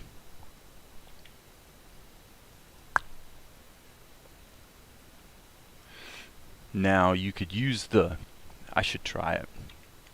Okay, so there is this segment eraser. Lets you go like that, and see, it just didn't work. So, well, now you know why I don't use it. I don't use it because it fails at least as often as it succeeds. So you basically have to have a perfect situation for the segment eraser to work. So it's like, and when do you ever have a perfect situation? Never. If all you had done is drawn a box with 4 lines, you know, then it works, right? So it works really well in the situation that never actually comes up in the real world. That's pretty much the story on the segment eraser. From everything I've done with it, that's turned out to be the case. Basically, it's useless. But that's my opinion. Other people may rave about it. But that's what happens with software. You know, everybody raves about the new features of the software until you actually start looking deeper and realize, yeah, those new features don't work quite as well as, you know, the perfect scenario might suggest. That's like totally normal. Okay, there's that. Now what we're going to do, actually let me sew the, okay. Now I'm going to double check. I feel like we're not getting, I'm a little off character here.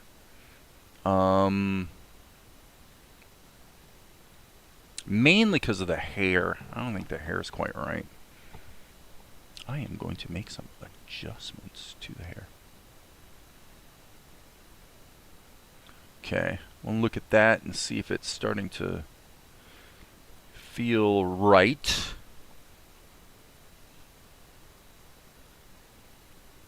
Yeah, that probably feels a little better.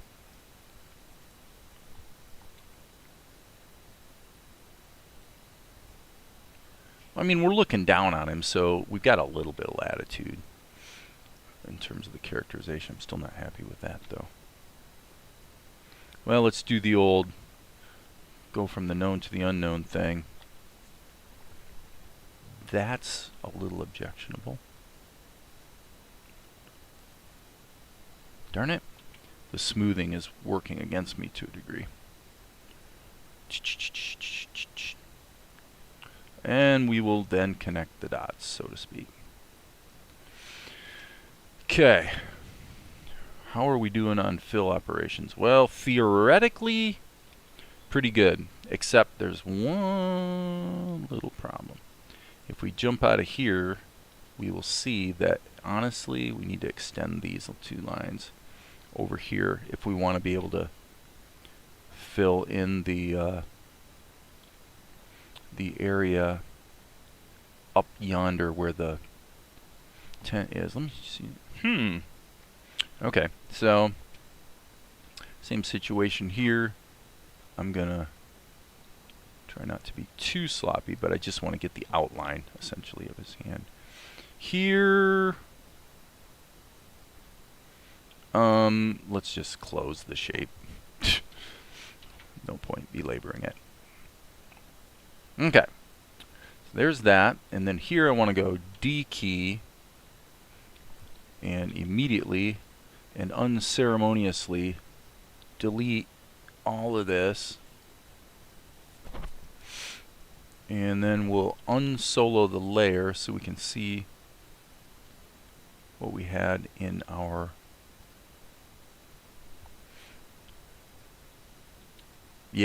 boy, it's not much of a change, is it?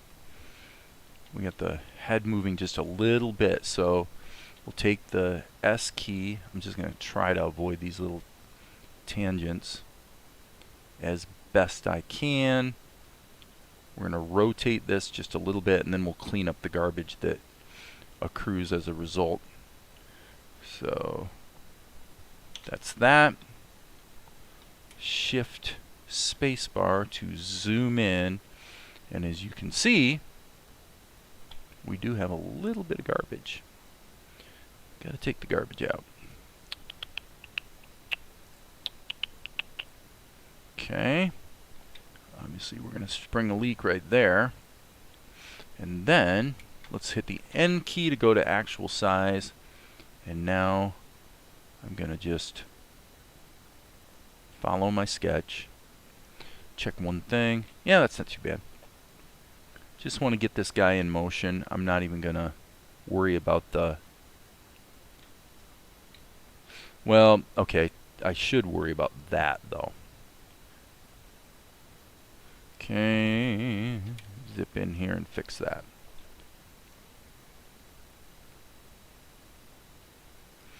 So this is where the segment eraser should work famously.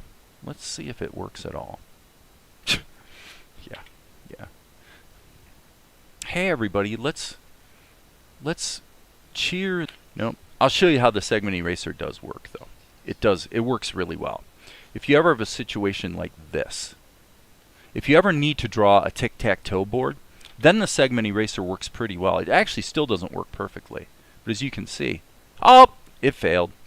So yeah, even in the perfect situation, it turns out the segment eraser is pretty much the most worthless addition to the toolkit. Maybe celebrating it or talking about it or even mentioning it, because what you have is a feature that doesn't work.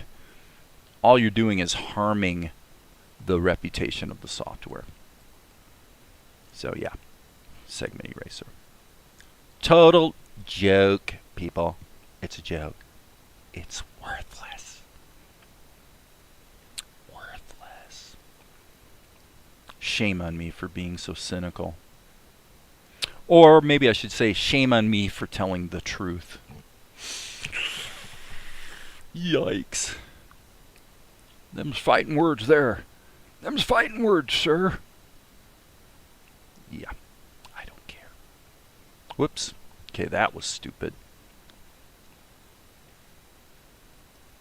That was stupid too. Okay, this is kind of hard. I'm going to go Control Spacebar and actually flip this over and see if that helps.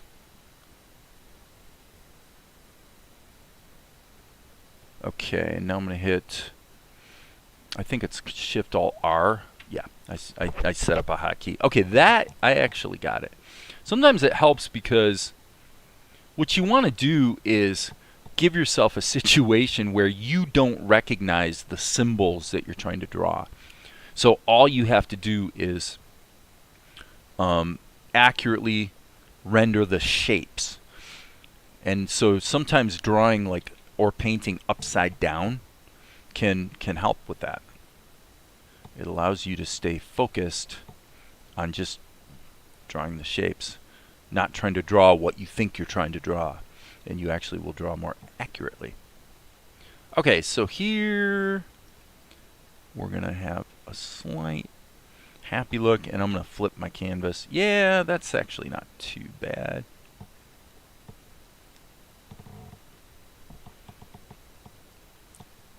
M key.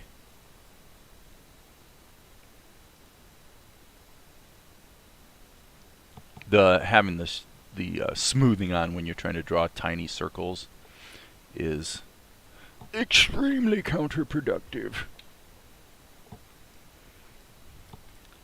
Okay, M key.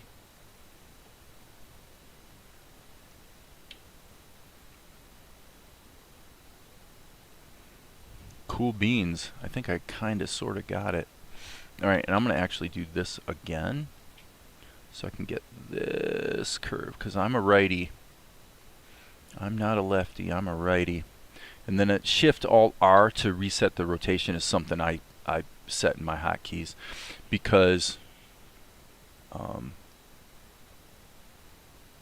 Tahoma and OpenToonz, as far as the last time I checked, gets a little confused.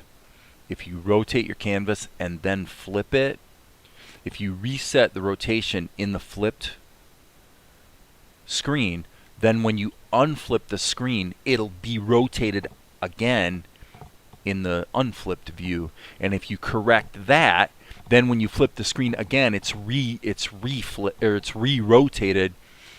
in the flip view. So it's kind of confusing. So whenever I do a screen rotation, I immediately reset the rotation when I'm done. So case in point, draw these curves, and then I set the hotkey Shift Alt R to reset the screen rotation.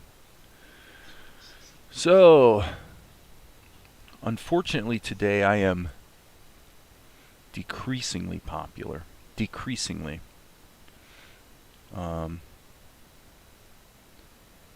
which is to say that there are currently only 4 people watching my live stream.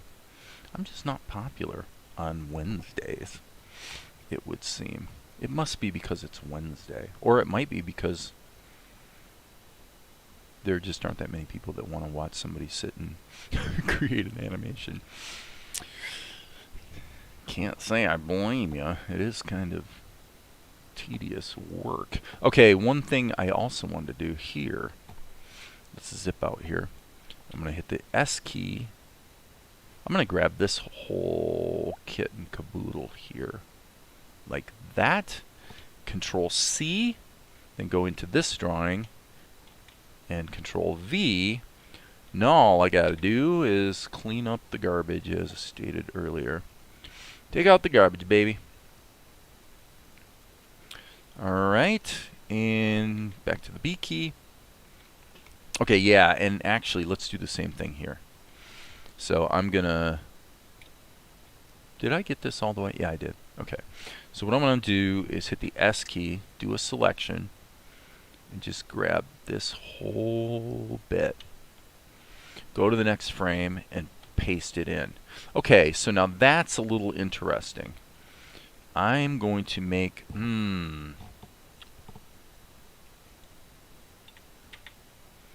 me see.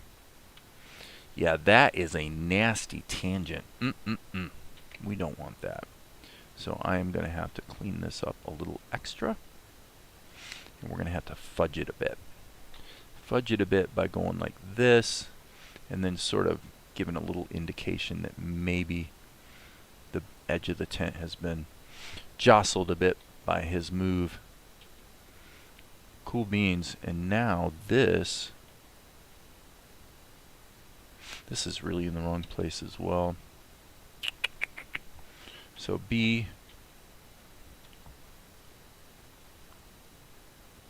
yep, that'll work.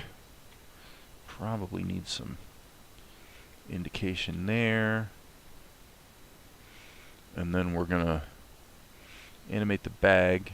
If we're gonna animate the bag, probably what we should do is just go to a different level. And here we're gonna go like that, and we have to draw the line across like that, otherwise it won't fill. Like that, and then like that. Again, drawing the line across so it fills. Well, that's usually the right strategy, is to take the stuff that's going to move and kind of break it up into layers. Okay, so this can be deleted. This can be deleted.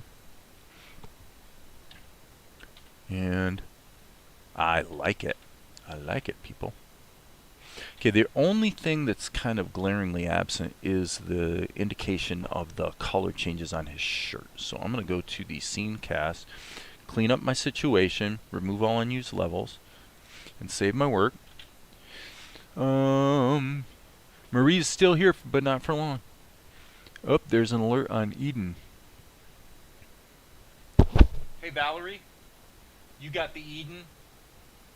Okay, thanks.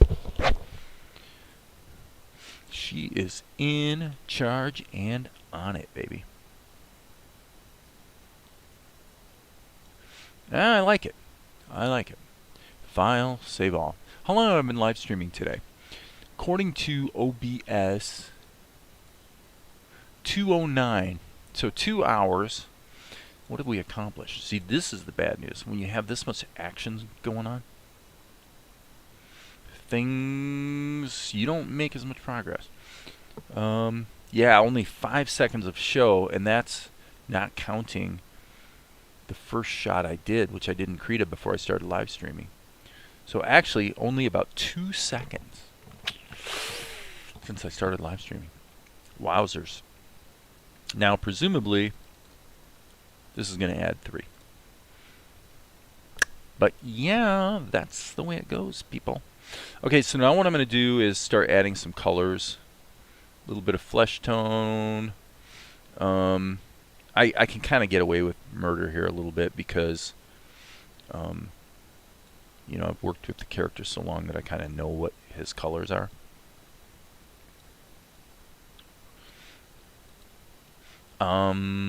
This is going to be the shirt. The shirt is blue. It's actually kind of a, yeah, a rich but muted blue. And then there's going to be the trim area that I mentioned a moment ago. That's the headband. We need the whites of his eyes. So let's go white and then pull it back a little bit. We're going to need the tint, which is basically a muted pinkish tone. We're not going to worry about the background. I should say the ground behind him. And so let's save our work. And I think what I'm going to do is get this colored in, and then so I'll give fair warning that probably after I'm probably going to quit this live streaming session after I get the coloring done here on this bit. Okay, I'm going to go ahead and color that, and we'll concern ourselves with the details of his face. Well, what we could do is just go into freehand mode here, and then I'm going to wind up hand painting in the whites of his eyes with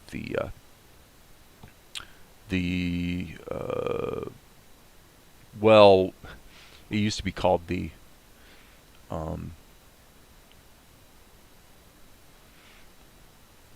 having a brain fart here. Used to be called the paintbrush as opposed to just the brush. Like in OpenToonz, it's called the paintbrush, not the brush.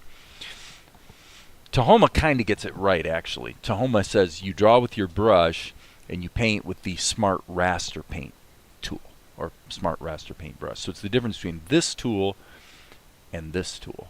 This tool is really useful for painting, just hand painting areas of color. So if I select that and then go to the whites of his eyes, I hit the V key. The V key is my shortcut. Then you just paint in the areas, and you can paint lines too. You can paint over, you know, whatever. It's definitely a very useful tool in the toolkit. So for all my complaining about the segment eraser tool, there's plenty of tools that are pretty spankin' cool. All right. One thing I want to do, I actually want to use my outline color. So let's get the outline dialed in more to where it should be in terms of tonality. And then what I want to do is I got to give an indication here of the lighter part of his shirt. I think that'll do the trick. So now I've given myself a bit of a problem here because I'm going to have to redraw this. Let's just turn on the onion skins. This is one of those rare cases where onion skins really do kind of make sense. So now what I can do is basically trace this line almost like so.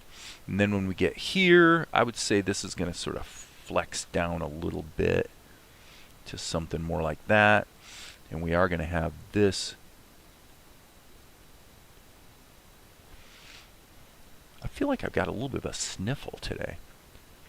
I haven't had a sniffle in a long, long time. Okay. Fill that. We'll turn our onion skins off.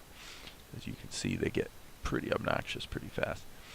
Fill that, fill that, fill that, fill that. What do we got here?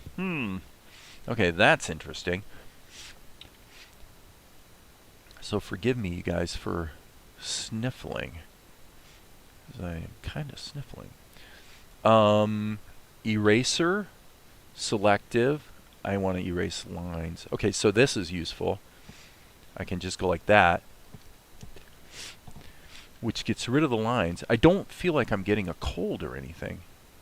So it might be kind of an allergy thing or something going on. Pretty weird. All out of the blue and everything. Okay, so there's the wrap, headband. Wrap, headband, wrap.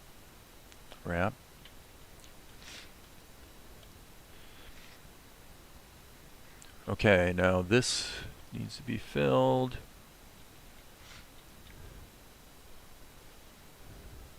And I'm going to hit the N key so I see this at actual size.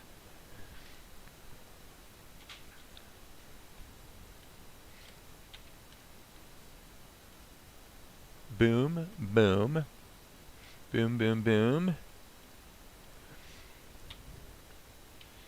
So some people might wonder why I don't use the frame range option on the fill tool. And again, it's just because it's one of those cool features that actually fails as often as it succeeds. So I don't bother with it. I don't bother with it, people. Okay, whites of the eyes, I suppose. Nice.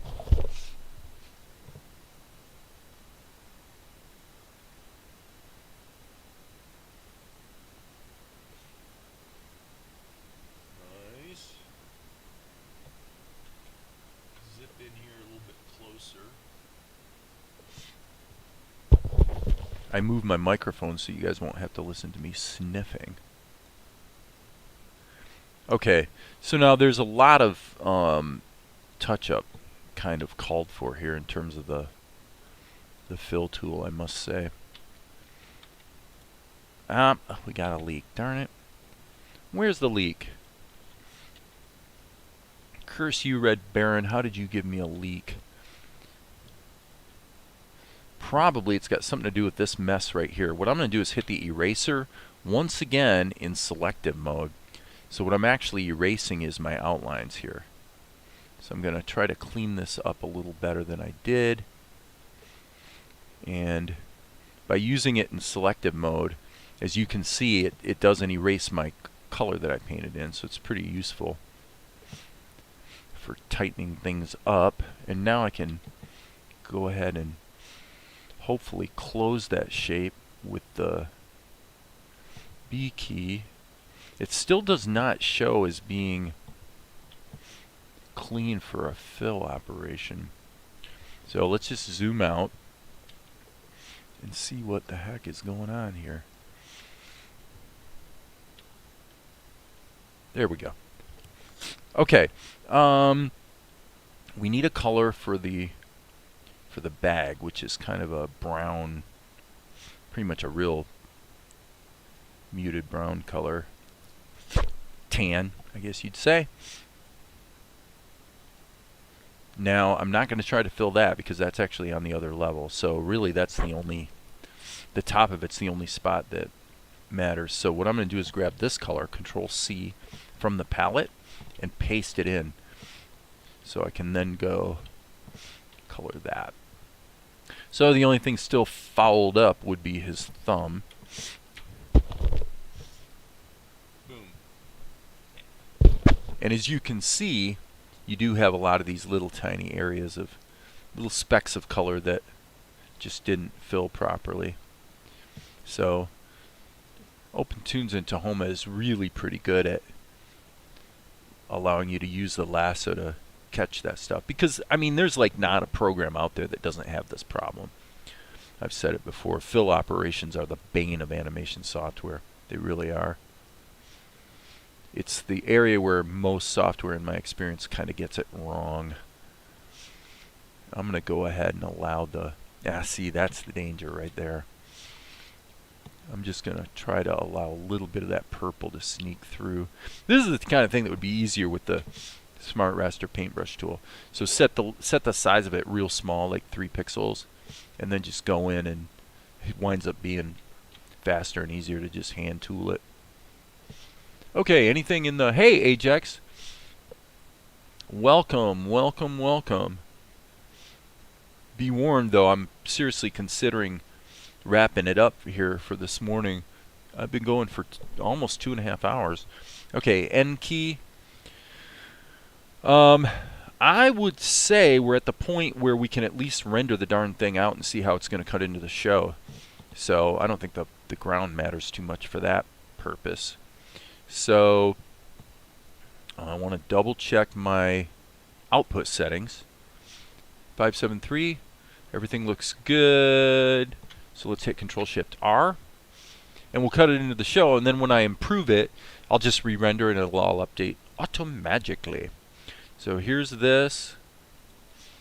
We're gonna, sorry, I'm doing the wrong thing here. I want to go boom. Scenes 573. There it is. There it is. 24 frames at 8 frames per second. Whoopsie poo. Smack that in there. There it is. It's pretty quick. Properties. We don't want resampling. And we can delete that out of our storyboard. Tools, clean the project media. Just kind of keeps everything clean, as I said earlier. On the right track.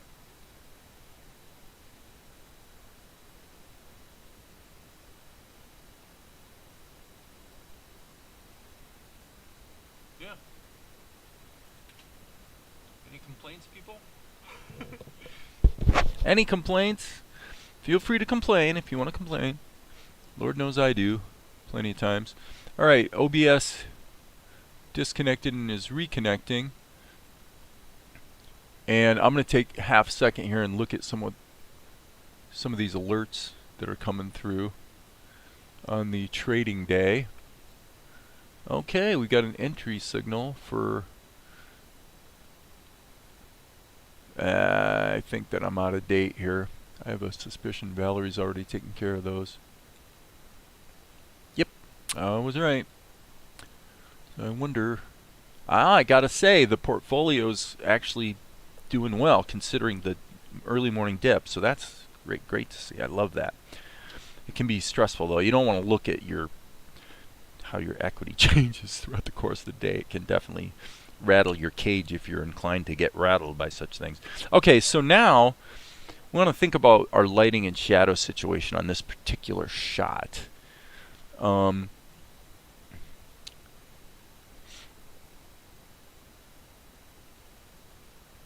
I think we should hand tool it. I think we should do it the hard way. So the hard way would be to use a vector level and draw our own shadows on a frame-by-frame basis. Okay, so for me that means, by the way, it means save your work for one thing.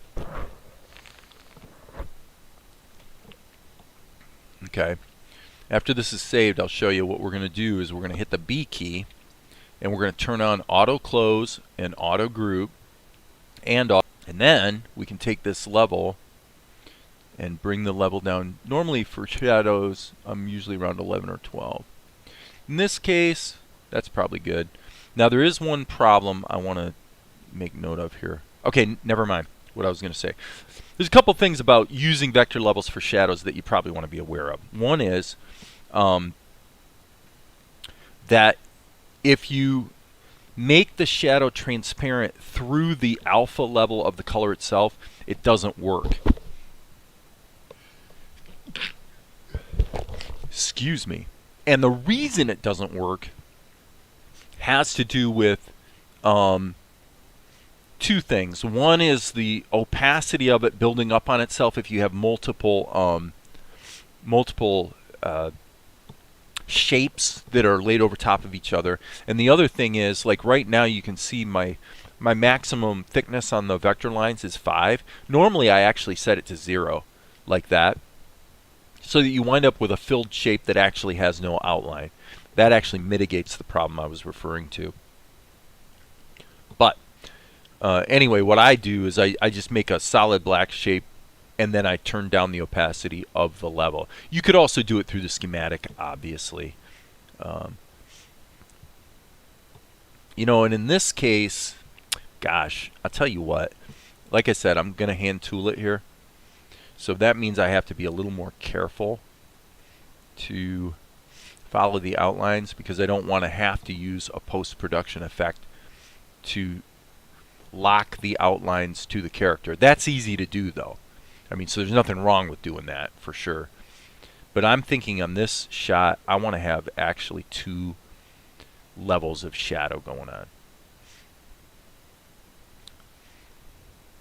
Okay. So here, if I drew an extra shape, you can see the shadow building up on itself, but when it renders, it doesn't do that because of the way I'm doing it, because it's solid black and the transparency is being implemented here. So in the fast preview, you do see the shadows building up on themselves, but in the render you don't, so it's no big deal. Okay.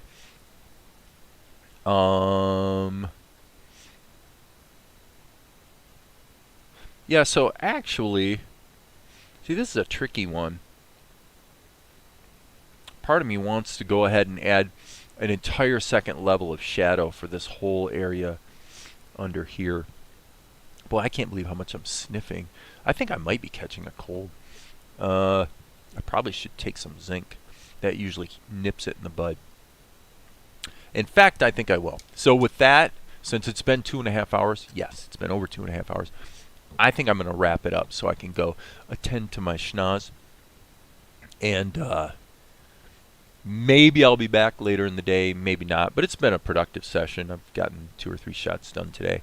And I'm probably ready for a break anyhow. So with that, as you guys know, as I often say,